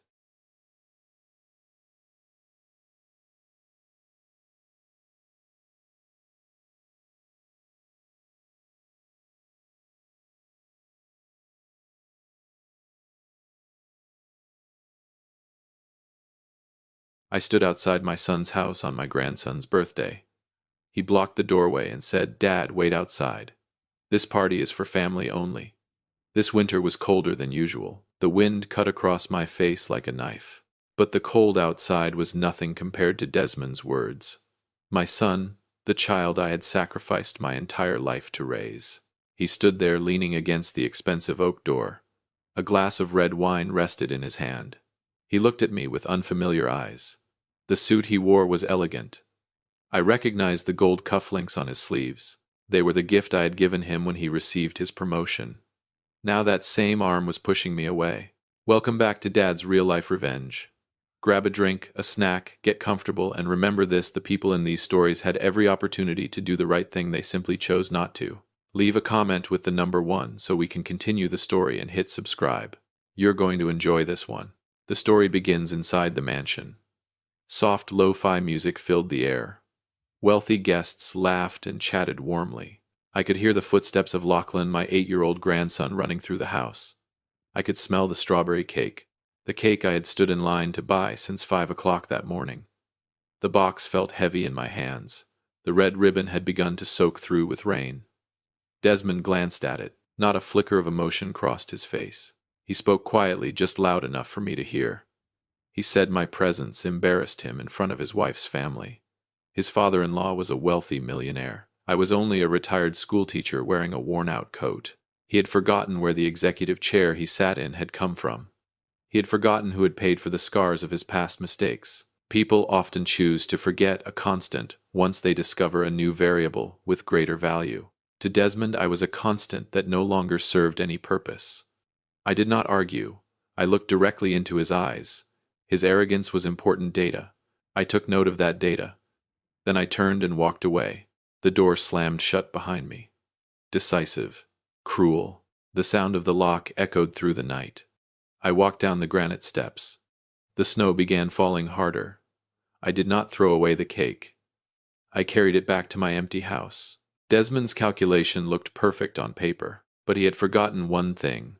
Every balanced equation demands a price when one side is wounded. I pulled out my phone. The screen showed no new notifications. I smiled. My silence has always been the beginning of an appropriate punishment. Desmond thought he had won when he closed that door. He had no idea that with his own hands he had just triggered a chain of consequences that could never be reversed. That night I sat down at my desk. I opened my blue notebook. At 11:47 p.m., my phone began exploding with 98 missed calls. 98 missed calls. My phone screen kept flashing in the darkness. A faint blue glow illuminated the strings of numbers. Desmond was panicking. I knew that very well, but I did not swipe the screen to answer. I set the phone back down on the desk face down. Silence is a language that weighs 1,000 pounds. Especially when the person on the other end of the line knows they have made a mistake that cannot be undone. I turned on the old yellow desk lamp. The room filled with a still, quiet light. In front of me lay a blue leather notebook. Its spine had worn thin with time. This was not an emotional diary filled with personal feelings. To me, it was a data archive. Documentation is not revenge. It is evidence of a pattern. In mathematics, an event that happens once may be random. Twice may be unusual. But when it repeats for the 14th time, it becomes a systematic error. It becomes a pattern of betrayal. I turned the pages one by one. The soft rustle of paper echoed through the silent night. Each page marked a point in time. Each point in time was a financial and emotional indictment. I reread the lines written in my own hand. The pain was gone. All that remained was the cold objectivity of a teacher grading a problem that had been wrong from the beginning. November 14th, 2022. Desmond hosted a housewarming party for his first mansion. I brought a Chinese evergreen and wished him peace and prosperity. He told me to leave the plant in a corner of the backyard because he was afraid it would ruin the feng shui design of the living room. March 12th, 2024. His wedding anniversary celebration. My name was not on the guest list. Desmond texted me and said the party was only for business partners. September 20th, 2025. I was hospitalized with acute chest pain. The doctor needed a family member to sign the consent forms. I called Desmond 3 times. He did not answer. The next day, he sent a short message. He said he was busy signing a $2 million contract. He said I could take care of myself because I still had health insurance. 14 times. 14 coordinates on a graph showing the decline of morality. Desmond thought his lies were clever. He thought I was a forgetful old man who could easily be fooled by excuses about being busy. But he forgot that I was a mathematician. I do not look at words. I look at the frequency and nature of the data. My son's coldness did not happen in a single day. It was an exponential function tied to the growth of the wealth in his bank account. As his income increased, the value of his father in his eyes decreased in inverse proportion. The phone vibrated again, the 99th time. Desmond was trying to reconnect an equation that had already broken apart. He was beginning to realize that one side of the problem was changing. The white envelope I had given him before leaving was not a desperate letter from a rejected father. Inside that envelope was a piece of information capable of overturning the entire upper-class life he was trying to build.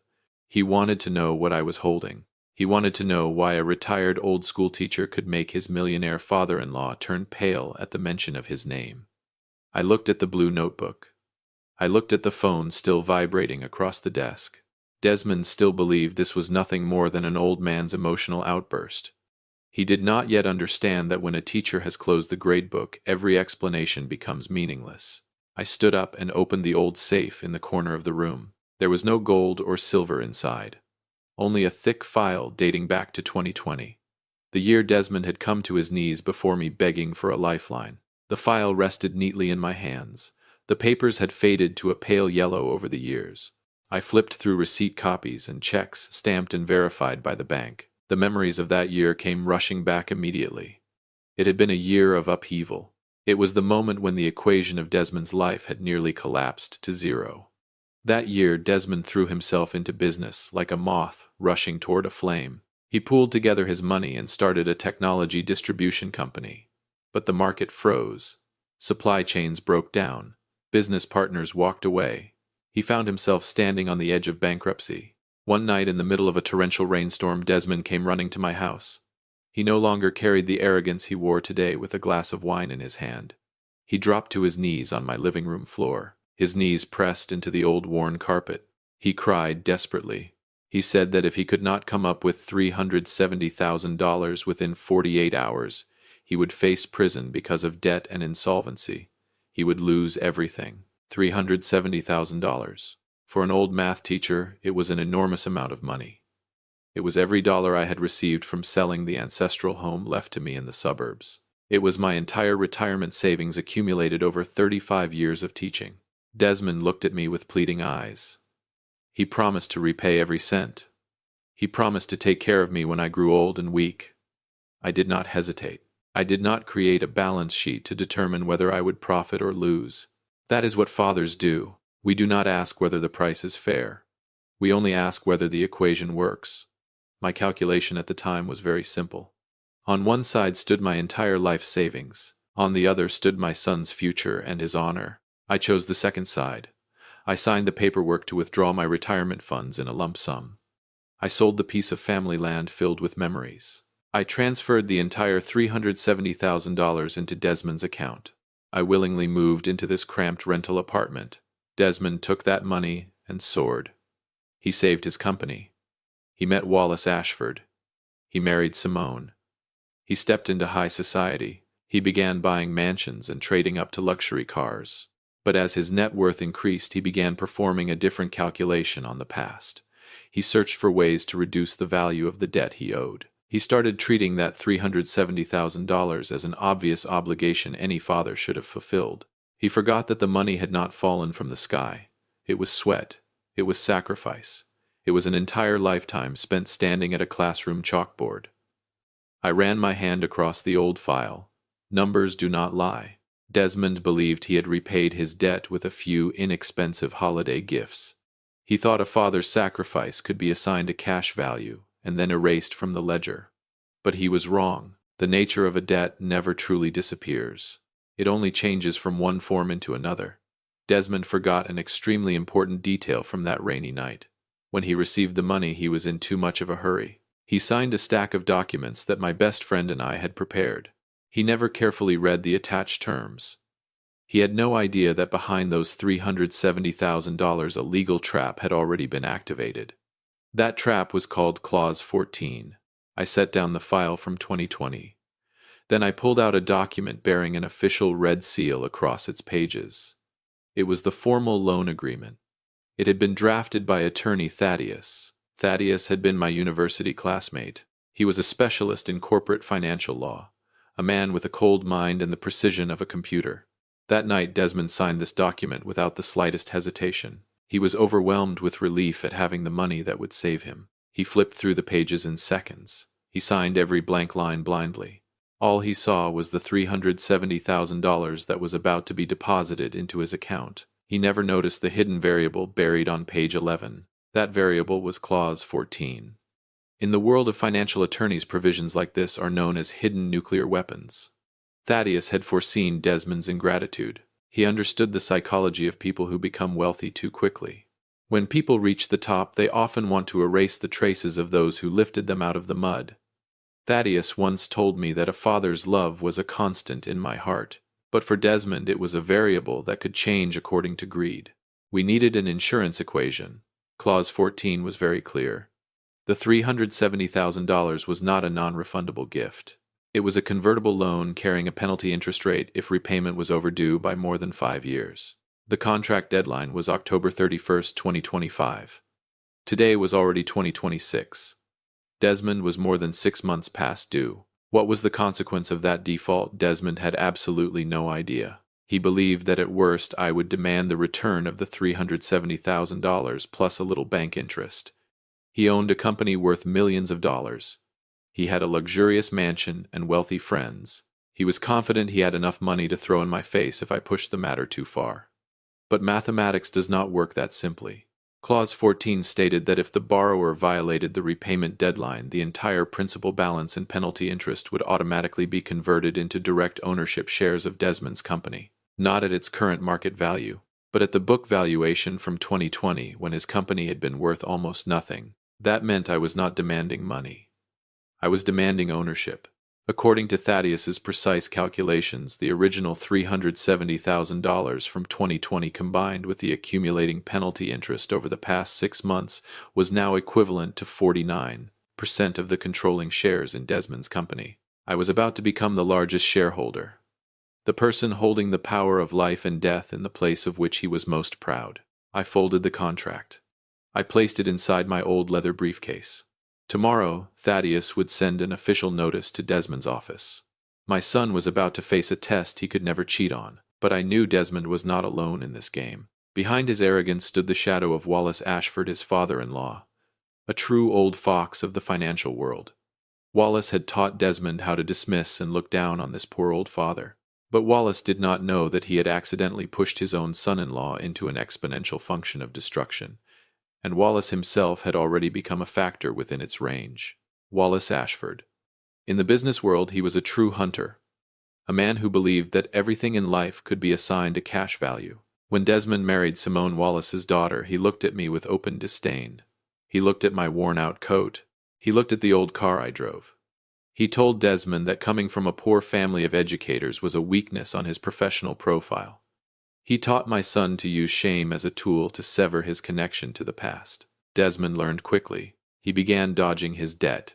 He ignored the Friday evenings when he was supposed to make payments toward the principal he owed me. He started following his father-in-law's advice, channeling all available cash flow into a massive $2.1 million deal. This deal was supposed to be the launching pad that would take his company public.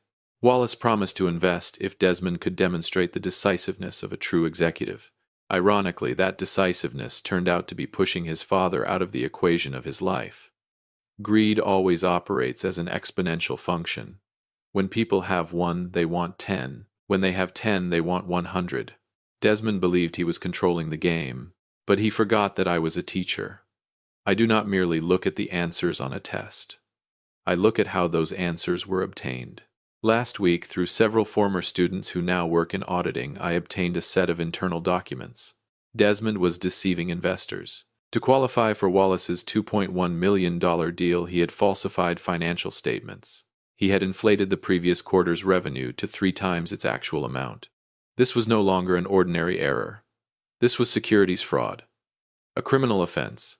I sat alone in the dark room, turning page after page of the falsified documents signed by my own son. Disappointment rose inside me like a stream of icy water. I had taught him how to solve difficult problems. I had never taught him how to manipulate the answers. Desmond was standing at the top of a house of cards. One gentle gust of wind would bring down his entire career, reputation, and luxurious lifestyle. Wallace Ashford believed he was the apex predator in this deal. He believed he was leading Desmond by the nose and preparing to swallow his company whole.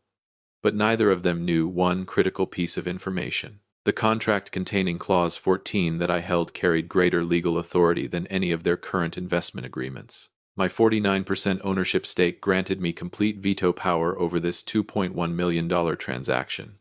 Tomorrow morning, when the market opens, Desmond will submit his listing application. He believes it will be the most glorious day of his life. But he has no idea that an unpredictable witness has just entered the equation.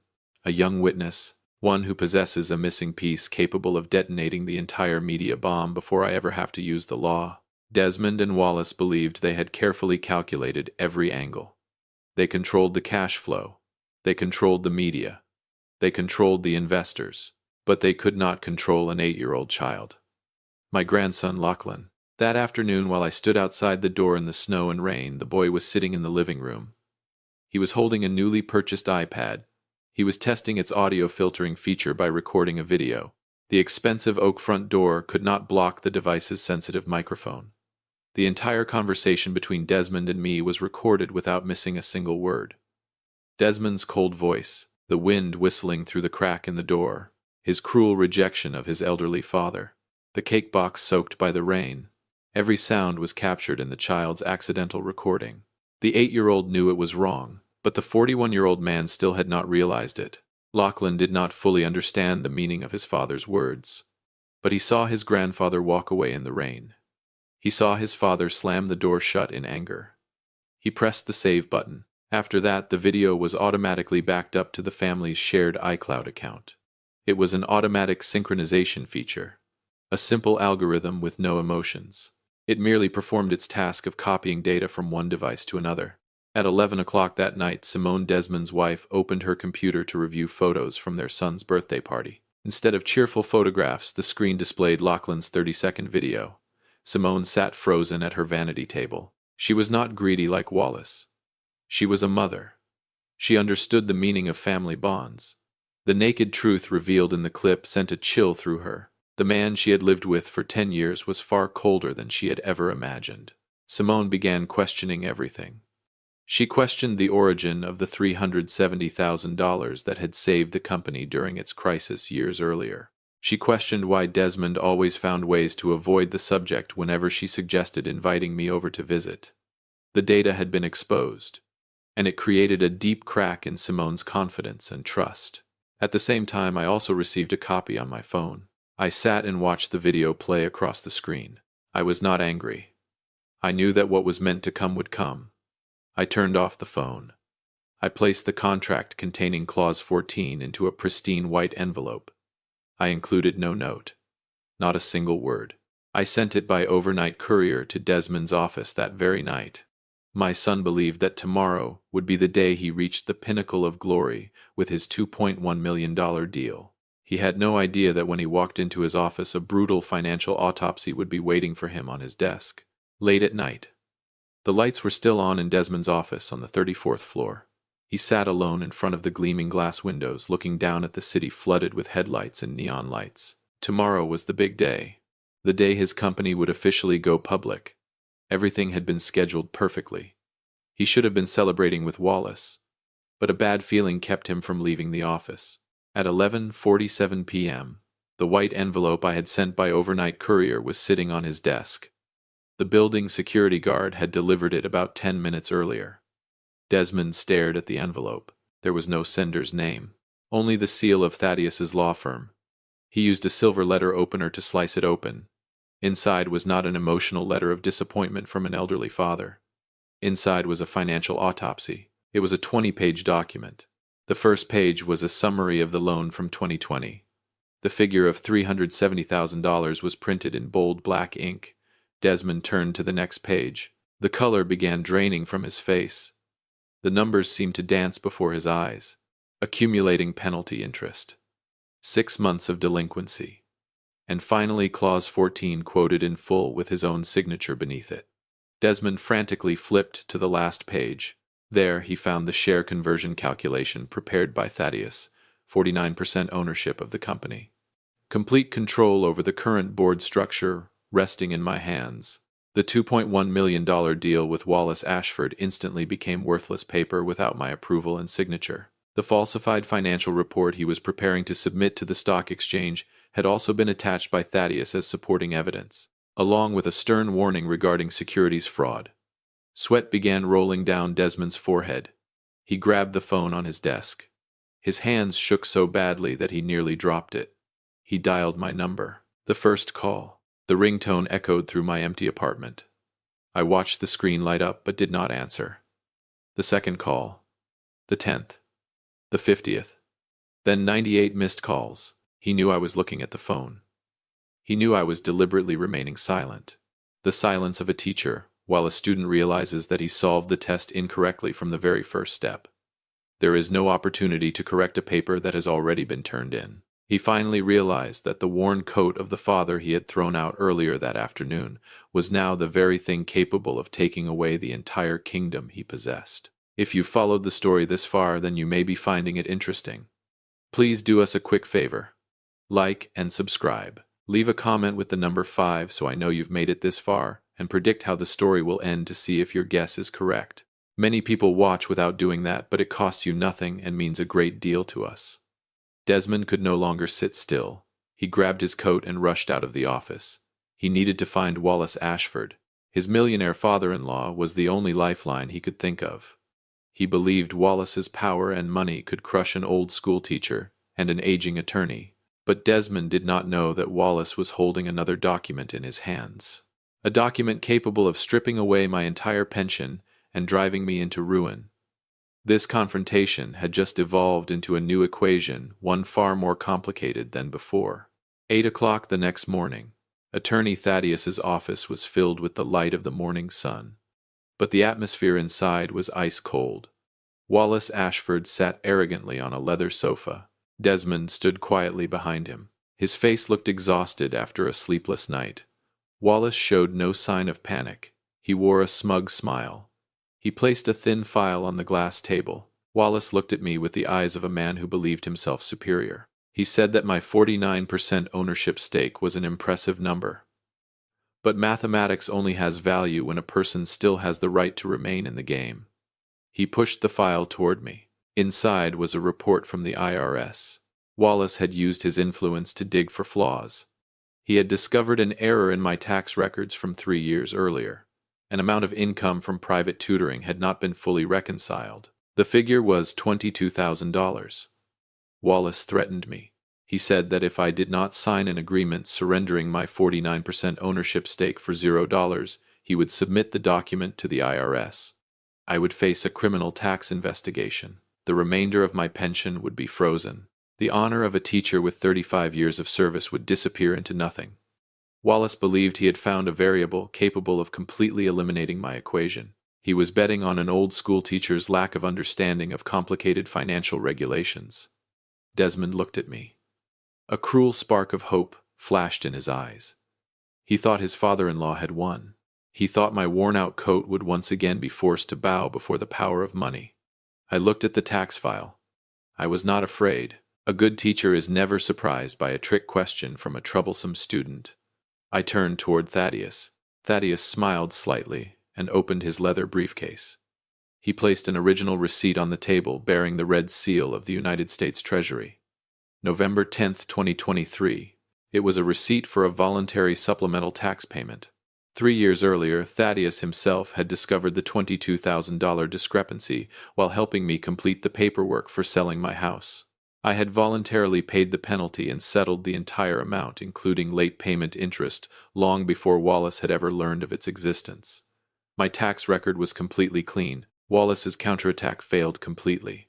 The arrogant expression on his face immediately twisted. The smile vanished from his lips. The documents in his hands had become nothing more than a harmless joke. He had calculated an equation using outdated and inaccurate data.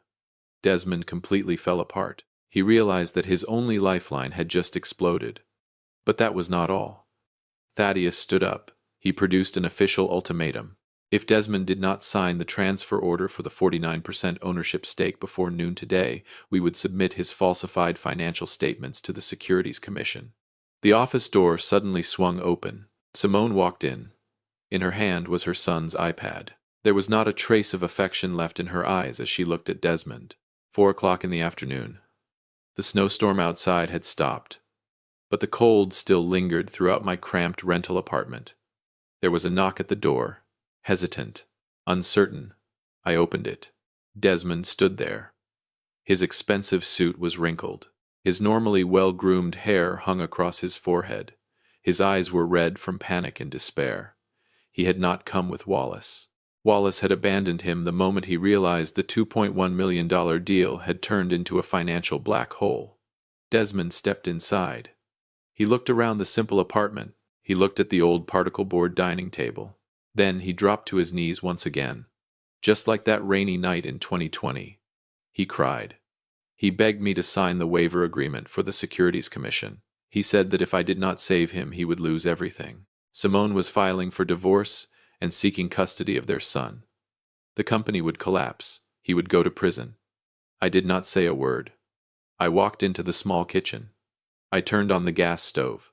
A blue flame sprang to life. I placed a small pot of water on the burner. Then I took out 2 packages of inexpensive instant noodles. The same meal we had eaten throughout the years when he was a struggling college student. Back then, I always gave him the only meatballs in the bowl. Desmond watched me cook.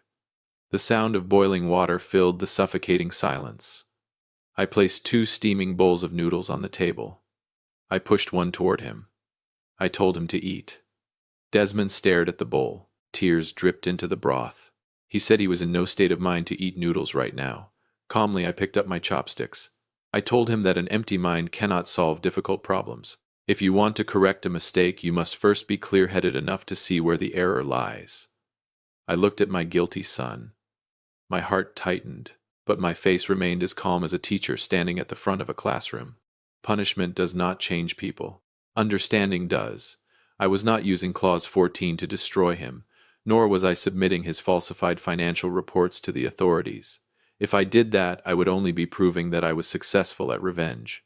But I was a father. I was a teacher. My goal was to correct the mistakes on his exam, not tear the exam paper apart.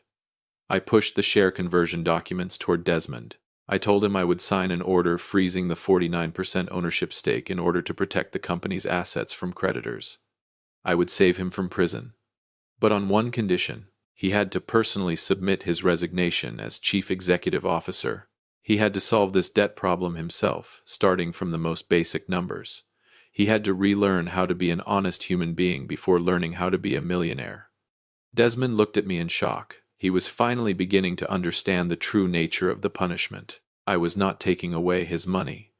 I was taking away the arrogance that had blinded him for so many years. He picked up the pen. His hand trembled as he signed the resignation agreement. He had chosen to face the error in his life. Desmond left my home after night had fallen. He walked away carrying a heavy burden on his shoulders, but his steps were steadier than before. The lesson had been learned. The equation now had a new path toward a solution. But just as I was about to close the door, my phone received a message from Thaddeus. A final development had just been recorded at the county property registration office. Simone had made an extreme decision that even surprised me. Simone's decision came as a great surprise. She used her entire share of the assets from the divorce settlement to fully repay the original $370,000 debt to me. She did not want her son to grow up carrying the shame of having a father who refused to repay what he owed. Simone's action officially reduced the debt side of the equation to zero. 6 months later, this year's winter was finally coming to an end. Warm spring sunlight began filtering through the windows. Today was Sunday. I stood by the window of my apartment looking down at the walkway below the building. The path had been cleared of snow and carefully salted to prevent slipping. That was something Desmond had quietly been doing for the past 3 months. Every Sunday morning, before I woke up, he no longer drove luxury cars. He wore simple work clothes. The arrogance he once carried had disappeared. In its place were calmness and patience. A knock sounded at the door. Exactly 5 o'clock in the afternoon. I opened it. Desmond stood there with Simone and my grandson Lachlan. They carried a basket of fruit and ingredients for dinner. There were no formal pleasantries, no expensive glasses of wine, and no upper-class pretenses. Desmond looked at me. The sincerity he had lost 10 years ago had returned to his eyes. He lowered his head respectfully. He called me Dad with genuine respect. Our first Sunday dinner after so many storms passed in a warm and peaceful atmosphere. At last, the equation of our lives had found a balanced solution. Desmond had accepted a fresh start at a small company in an ordinary employee position. Self-respect does not come from winning. It comes from how you fight. I watched my son correct the mistakes in his life, one by one. For a father, that was the greatest reward. Understanding had healed the wounds left by betrayal. Thank you for joining Dad's real-life revenge. Don't forget to share your story in the comments and click like and subscribe so you won't miss the next valuable lesson. I want to leave you with one thought. In life, money and status are only temporary variables. They come and go with the changing tides of time. Only family bonds and personal integrity remain true constants. Never erase from your life the people who sacrificed everything to lift you out of the mud simply because of numbers in a bank account. Every moral error carries a cost, and every error in character will eventually be balanced by a harsh equation of cause and consequence.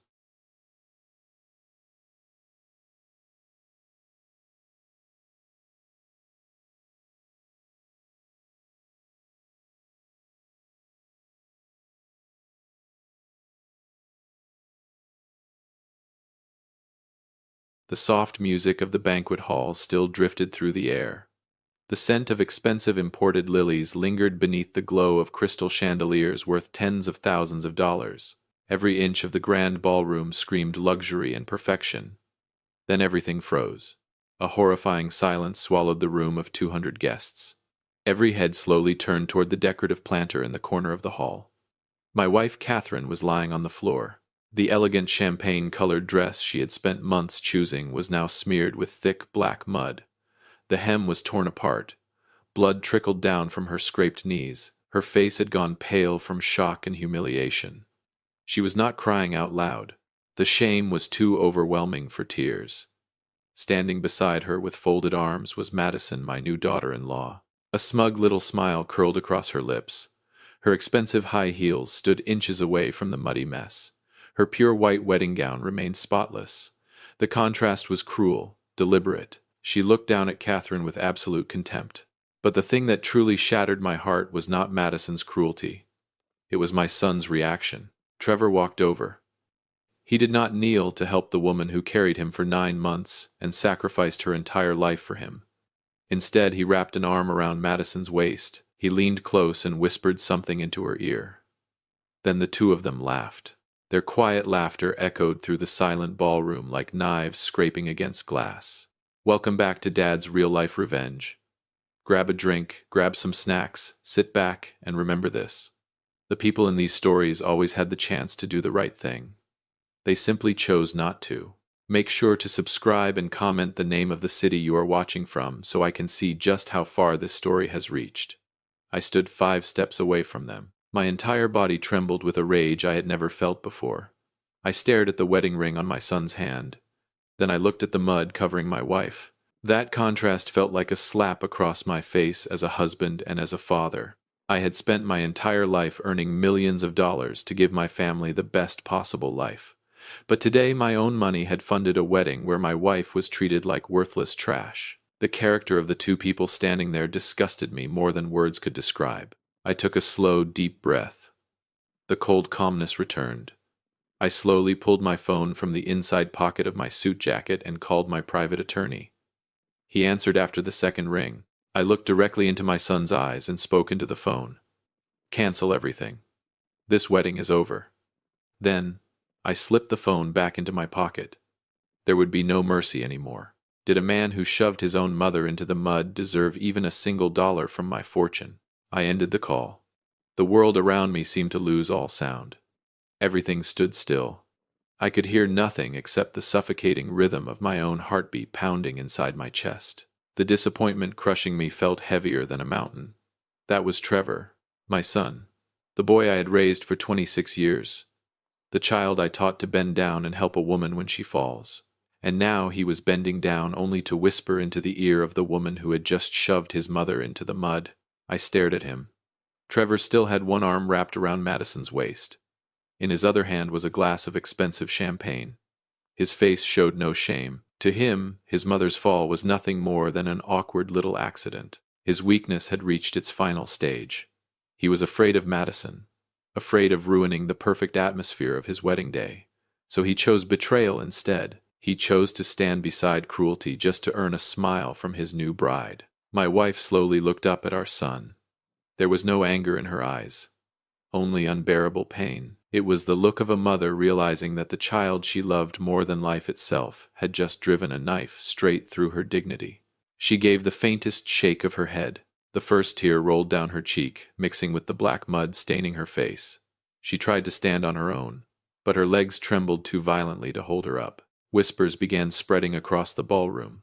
Quiet murmurs buzzed through the crowd like a swarm of insects. The luxury of the five-star venue suddenly felt suffocating and fake. At the center of the stage stood the massive 7-tier wedding cake. It no longer looked beautiful. It looked like a monument to meaningless vanity. Madison lifted her chin slightly and adjusted her veil. Not a trace of guilt crossed her face. As the bride, she believed she had the right to rule over everyone today. She believed I would stay silent to protect the family's image. She was wrong. I walked toward my wife. Every step felt heavy but certain. I did not look at Trevor. I did not even glance at Madison. From this moment on, they were strangers to me. I lowered myself onto one knee in the dirt. I did not care that the mud stained my expensive dress pants. Gently, I lifted Catherine's trembling arm and helped her back to her feet with all the care and respect a husband should give his wife. Only then did Trevor finally take a step forward. For the first time, confusion flickered across his face. He opened his mouth as if he wanted to say something to ease the tension. He still believed this was just a small misunderstanding that could be smoothed over with a few empty words. I shut him down with a single icy stare. If a man cannot protect his own mother, does he deserve to inherit the fortune she sacrificed her youth to help build? Then I turned and walked straight toward the center stage, where the microphone waited beneath the lights. An earthquake was about to explode in the middle of that wedding. I stepped onto the stage. The sharp sound of my leather shoes striking the wooden floor echoed through the ballroom. The massive hall suddenly fell silent. 200 guests turned their full attention toward me. I pulled the microphone from its stand. A piercing screech burst from the speakers before cutting out completely. Then came silence again, heavy, suffocating, the kind of silence people make when they know an explosion is coming. I stood tall beneath the stage lights, shining against my tailored suit. But my mind was focused on only one person, my wife. She was still standing near the corner of the room, quietly wiping mud from her trembling hands with a handkerchief. I turned toward Trevor and Madison. Madison's face had started to change color. She finally realized my calmness was not surrender. It was preparation. Preparation for punishment. Trevor, meanwhile, had instinctively moved behind his wife like a frightened child. He knew exactly what kind of man his father was. I raised the microphone. When I spoke, my voice carried through the ballroom with terrifying clarity. Calm, cold, sharp enough to cut through steel. I apologize for interrupting everyone's celebration tonight, but I believe a marriage built on humiliation and cruelty does not deserve anyone's blessing. I paused for one long second. My wife and I are leaving now. I will not stand beside evil. Not today. Not ever. The ballroom erupted into chaos. Gasps spread across the crowd. Chairs scraped violently against the marble floor. Madison's parents jumped to their feet from the head table and started toward the stage. One look from me stopped them cold. I would not allow anyone to interrupt me. Then I released the microphone. It crashed onto the wooden stage with a deafening bang that echoed across the entire hall. I stepped down from the stage and walked directly toward Catherine. I took her freezing hand into mine.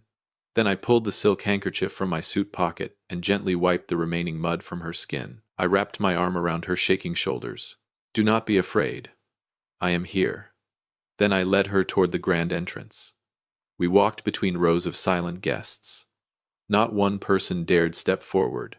Not one person dared speak. Behind us, Trevor suddenly ran after us. "Dad, wait. You cannot do this. This is my wedding day." His panicked voice echoed behind me. I never turned around. I shoved open the massive oak double doors of the ballroom. My chest rose and fell beneath the weight of the decision I had just made. Together, Catherine and I stepped out into the freezing night air. The lavish $100,000 wedding behind us already looked like a ruined battlefield left behind in the dark. But Trevor and Madison had no idea yet. We were not driving home. The car tore through the darkness. Streetlights flashed across the windows, casting broken streaks of light over Catherine's face. She still had not spoken a single word. Her thin hands remained tightly clasped together in her lap. I drove with one hand while holding hers with the other. A bitter ache swelled inside my chest. What happened tonight was not some sudden outburst. It was the final explosion, after 18 months of silent suffering. 18 months. That was how long Madison had been part of our lives as Trevor's fiancée. And for 18 long months, Catherine had endured one calculated humiliation after another from the woman who was about to become her daughter-in-law. I remembered the very first family dinner. Catherine had spent hours in the kitchen preparing her traditional beef stew to welcome Madison into the family. But the moment the dish was placed on the table, Madison pushed the plate away in disgust. "Too much cholesterol, too cheap." That was what she said. Catherine only forced a weak smile to keep the peace. She swallowed the humiliation for the sake of our son's happiness. But Madison's behavior only became worse. At every family gathering, large or small, she found new ways to isolate Catherine. She deliberately seated her at hidden tables far from the center of the room. The reason was painfully obvious. She did not want Catherine appearing in the glamorous photos she posted online. To Madison, my simple and kind-hearted wife was an embarrassment, a stain on the upper-class image she was desperately trying to build. The thousands of dollars she constantly asked me for designer dresses and luxury shopping stood in disgusting contrast to the way she treated the woman who gave birth to her future husband. Then tonight I finally learned the full truth behind the incident before the push. Before the reception started, Catherine had accidentally brushed against Madison's gown in the dressing room and left a small stain near the hem. Madison exploded. She called my wife a low-class countrywoman who ruined everything she touched. In front of all the bridesmaids, she planted her hands on her hips and demanded an apology immediately. Catherine was too stunned by the disrespect to respond. And when she quietly refused to bow her head, Madison never forgot it. She waited. Waited until the ballroom was full. Waited until every guest was watching. Then she shoved my wife into the mud like it was some twisted public execution. Madison believed she was the predator. She believed my wife was weak prey. What she forgot was this. She had stepped into my forest. I pressed harder on the gas pedal. A few minutes later, the car pulled to a stop in front of a towering office building in the center of the city. It was late into the night, yet the lights inside my law firm's office were still glowing. Madison believed she had only ruined a wedding dress tonight. What she did not know was that the next 3 phone calls I was about to make would destroy the entire luxury life she had only just begun to touch. I led Catherine into the private lounge inside my law office. I poured her a cup of warm tea and gently placed it into her trembling hands. "Get some rest, sweetheart. I will handle everything." Then I stepped into the office next door. The dim desk lamp cast a cold glow across my face. The entire room felt wrapped in steel and silence. It was time to use my most powerful weapon, financial warfare. I lowered myself into the leather chair and glanced at my watch. It was already late into the night, but time no longer mattered to me. I opened my contacts list. 3 phone calls. That was all it would take to completely collapse the world Trevor and Madison had built while laughing at my wife in the mud. If you were in my position, what would you do if someone humiliated your wife like that? Comment number 1 if you would keep supporting the person who shoved her. Comment number 2 if there is no forgiveness and you would cut them off completely. As for me, I chose to be the husband my wife deserved. I made the first call. The person on the other end was the luxury real estate agent handling Trevor and Madison's penthouse purchase. My $60,000 deposit for their new home was sitting in escrow. Cancel the transaction immediately. Transfer every dollar back into my account. The agent sounded confused, but I gave him no chance to ask questions. I hung up, then I made the second call. This one went to the luxury event and travel company. Not long ago I had happily signed the checks to help give them the perfect life. Not anymore. Cancel the $42,000 sponsorship package. The imported flowers. The celebrity photographers. The upgraded honeymoon package in Italy. All of it. No flowers, no glamorous photos, and absolutely no Italy. Then came the third call. My bank director answered immediately. Freeze Trevor's supplemental credit card effective now. Just like that, more than $200,000 in financial support vanished within 10 minutes. Their luxury lifestyle evaporated into the dead silence after each disconnected call. I slowly placed the phone back onto my desk. Not a single ounce of hesitation touched my heart. Madison wanted to play queen with my money while humiliating my wife. Pathetic. That night, the two of them were probably still drowning in champagne and celebrating what they believed was their victory. They still thought they were royalty standing above everyone else. But by morning, reality would come knocking at their door. What I did not expect was how quickly the punishment would arrive. Just before dawn, my phone suddenly exploded with violent ringing. Trevor. His name flashed across the screen over and over again, alongside frantic banking alerts flooding his phone. The true thunderstorm of that terrifying Monday morning had begun. The phone rang violently. Its shrill sound shattered the silence of Monday morning. The clock had just struck 7. I glanced at the screen. Trevor. His name flashed over and over again. I did not answer immediately. Instead, I calmly took another sip of bitter coffee and let the phone ring through a third round before finally pressing accept. Trevor's voice exploded through the speaker. It was trembling, panicked, barely holding together. Dad, please tell me there has been some huge misunderstanding. The real estate agency just called and said you withdrew the penthouse deposit. The hotel says my credit card has been frozen too. Madison is losing her mind right now. Please, Dad, just turn the card back on. I leaned back slowly in my leather chair. My voice remained completely calm. There is no misunderstanding. I canceled everything myself. Trevor froze for a second before stumbling over his words. Why would you do this? It was just a small accident. Madison was overwhelmed from wedding stress and lost control for 1 second. Mom is not even seriously hurt. Why would you destroy my future over something so small? The weakness in his voice turned my blood cold. I tightened my grip around the coffee cup. When I answered, my tone was still calm, but beneath it sat pure steel. An accident. I may not understand modern technology, but I am not blind. I saw her shove your mother, and more importantly, I saw you laugh. You stood there watching your own mother lying in the mud while whispering jokes into your wife's ear. Silence. Complete silence. In the background, I could hear Madison screaming hysterically inside the hotel suite. Glass shattered somewhere behind him. Something heavy slammed against the wall. Trevor spoke again, desperate now. I was not laughing at Mom. I was just trying to calm Madison down. Dad, please, you have to help us. The landlord said if we do not replace the deposit today, we are getting kicked out. I slowly stood up and walked toward the office window overlooking the busy streets below. Yesterday they had looked like royalty. Today they sounded like beggars. I gave him one final sentence before ending the call. Tell your wife to pay the rent with her tears. My money will never support ungrateful people. Then I disconnected. I temporarily blocked Trevor's number. Deep down, I already knew this would not end quietly.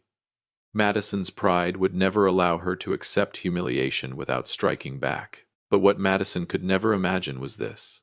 Just as she prepared to make her next move against me, a third force had already entered the game behind the scenes, and it was leading her straight into a trap with no escape. After I blocked Trevor's number, their panic quickly transformed into rage. My phone finally fell silent, but Catherine's phone began vibrating non-stop beside her. Message after message flooded in from Madison. I picked up my wife's phone and read them myself. Not a single message contained genuine remorse. Every word was shameless blame directed at the victim. Madison claimed she never meant to hurt anyone. She insisted Catherine simply lost her balance and fell on her own. One message actually read, "Are you really going to ruin your son's future over something this small?" I let out a cold laugh. Shoving a woman approaching 60 years old into a pit of mud in front of 200 guests was now considered something small. When none of the messages received a reply, Madison completely lost control. She used another number to call me directly. The second I answered, her shrill screaming exploded through the speaker. "You do not have the right to do this to us. The wedding already happened. I am Trevor's legal wife now. We are family. You owe us that apartment and the money. That is my right." I listened quietly while she screamed like a spoiled child having a tantrum. The fake elegance she displayed yesterday had completely disappeared. When she finally stopped shouting, I answered with icy calmness. "You were never family to me. To me, you are nothing more than a rude stranger with no class." Then I hung up.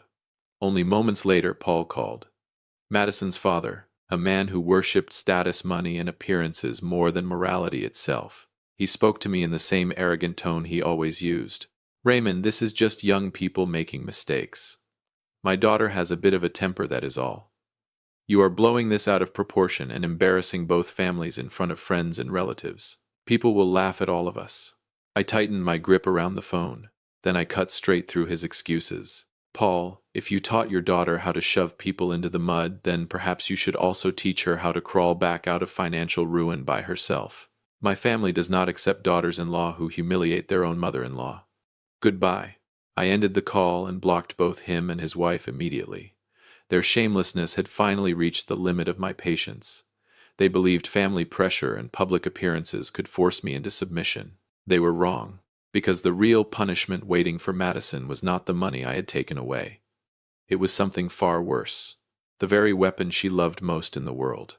Social media. Somewhere online, a 15-second video had just been uploaded, and at that very moment it was beginning to destroy Madison's reputation in a way that could never be repaired. The very weapon Madison used to flaunt her glamorous lifestyle had now turned against her.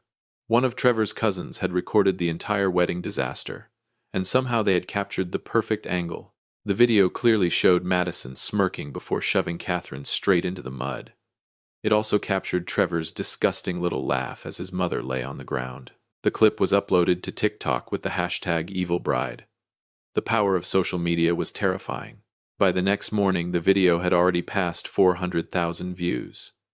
Every hour, the numbers climbed higher. Thousands of furious comments flooded the internet. Online users dug through social media accounts and quickly uncovered Madison's identity. Humiliation crashed down onto the newly married couple like a tidal wave. Friends unfollowed her overnight. Luxury party invitations disappeared instantly. Even the fashion company where Madison worked announced her suspension because of the ethical scandal surrounding the viral video. The internet had tied her to the public whipping post. But reality punished them even harder. Without my $60,000 deposit, the real estate agency immediately canceled the penthouse agreement. Trevor and Madison were ordered to vacate the property at once, so it could be given to another client. On that freezing Monday afternoon, the two arrogant newlyweds were forced to pack their own suitcases by hand. The luxury vanished overnight. Tow trucks arrived and repossessed the expensive car after the credit cards stopped working. And suddenly, they had nowhere left to go. Even Paul, despite his pride and wealth, refused to financially support his daughter. His company was already facing backlash from the scandal, and he feared further damage to his reputation. So Madison had no choice. She dragged her suitcases back to her parents' old house and moved into the cramped, messy bedroom she had not slept in since her teenage years. The woman who once acted like royalty now cried through cheap family dinners beneath a leaking ceiling fan. No more romantic nights at five-star restaurants. Only endless arguments about who would pay the electric bill. I sat quietly in my study reading the damage reports my lawyers continued sending me. And deep inside I felt something close to satisfaction. Justice had finally arrived. People who humiliate others with arrogance and money should one day experience what it feels like to lose everything themselves. And the moment the money disappeared, the cracks in their so-called perfect love story finally began to show. Madison started blaming Trevor for being weak and incompetent. Trevor, meanwhile, sank deeper into desperation with every passing day. Then one stormy night, drowning in anger and humiliation, my son made a reckless decision that would change everything once again. Less than a year after that disastrous wedding, their marriage collapsed completely. The ending was inevitable. A relationship built on greed and selfishness could never survive once the money disappeared. The moment the luxury vanished, their so-called love vanished with it. One violent stormy night, frantic knocking suddenly echoed through my house. I opened the front door. A soaked figure stood trembling beneath the porch light. It was Trevor. For a moment I almost did not recognize my own son. The polished, confident groom from that wedding day was gone. Standing before me now was a broken man. His beard was overgrown. His clothes were wrinkled and drenched with rainwater. Deep, dark circles hollowed out his eyes, and bloodshot veins stretched across them from sleepless nights and emotional collapse. Madison had officially filed for divorce. She had found someone better, a newly rich businessman willing to buy her designer bags and fund her luxury lifestyle. The second Trevor stopped being useful, she abandoned him without hesitation. Trevor dropped to his knees in front of me and Catherine. He broke down completely.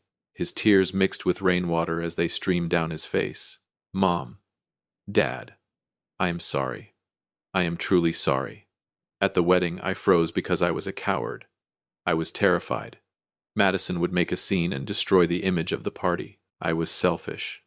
I betrayed Mom because I was weak." Catherine could not bear seeing her son in that condition. She immediately burst into tears and stepped forward, ready to embrace him. But I raised my hand and stopped her. My heart ached deeply, but the experience of a father forced me to stay clear-minded. I could not allow sympathy to destroy the lesson Trevor desperately needed to learn. I stared directly into my son's eyes. The cold steel calmness returned once again.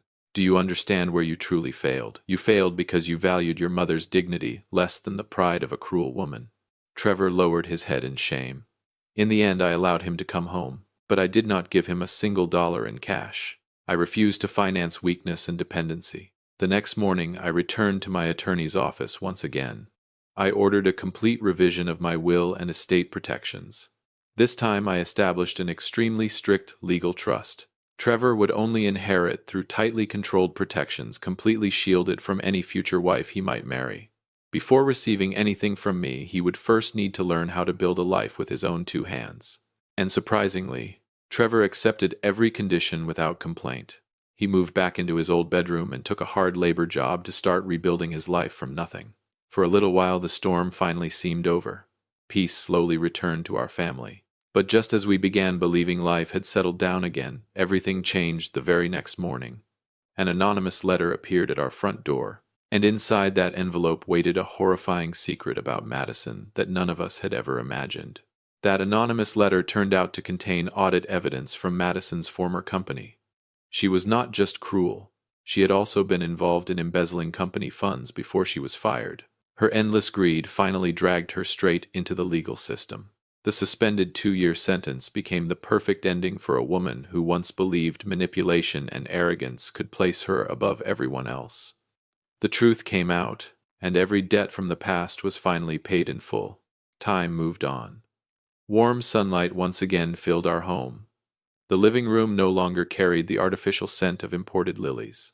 Instead, the house smelled of Catherine's fresh-baked pastries drifting from the kitchen. My oldest daughter, Jennifer, was expecting her first child.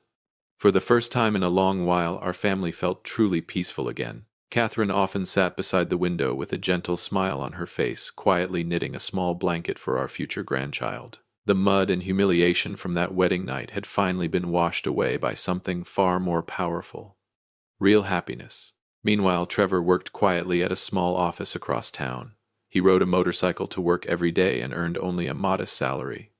He paid for every meal himself. There were no more unlimited credit cards from his father. But something inside him had changed. The weakness was gone from his face.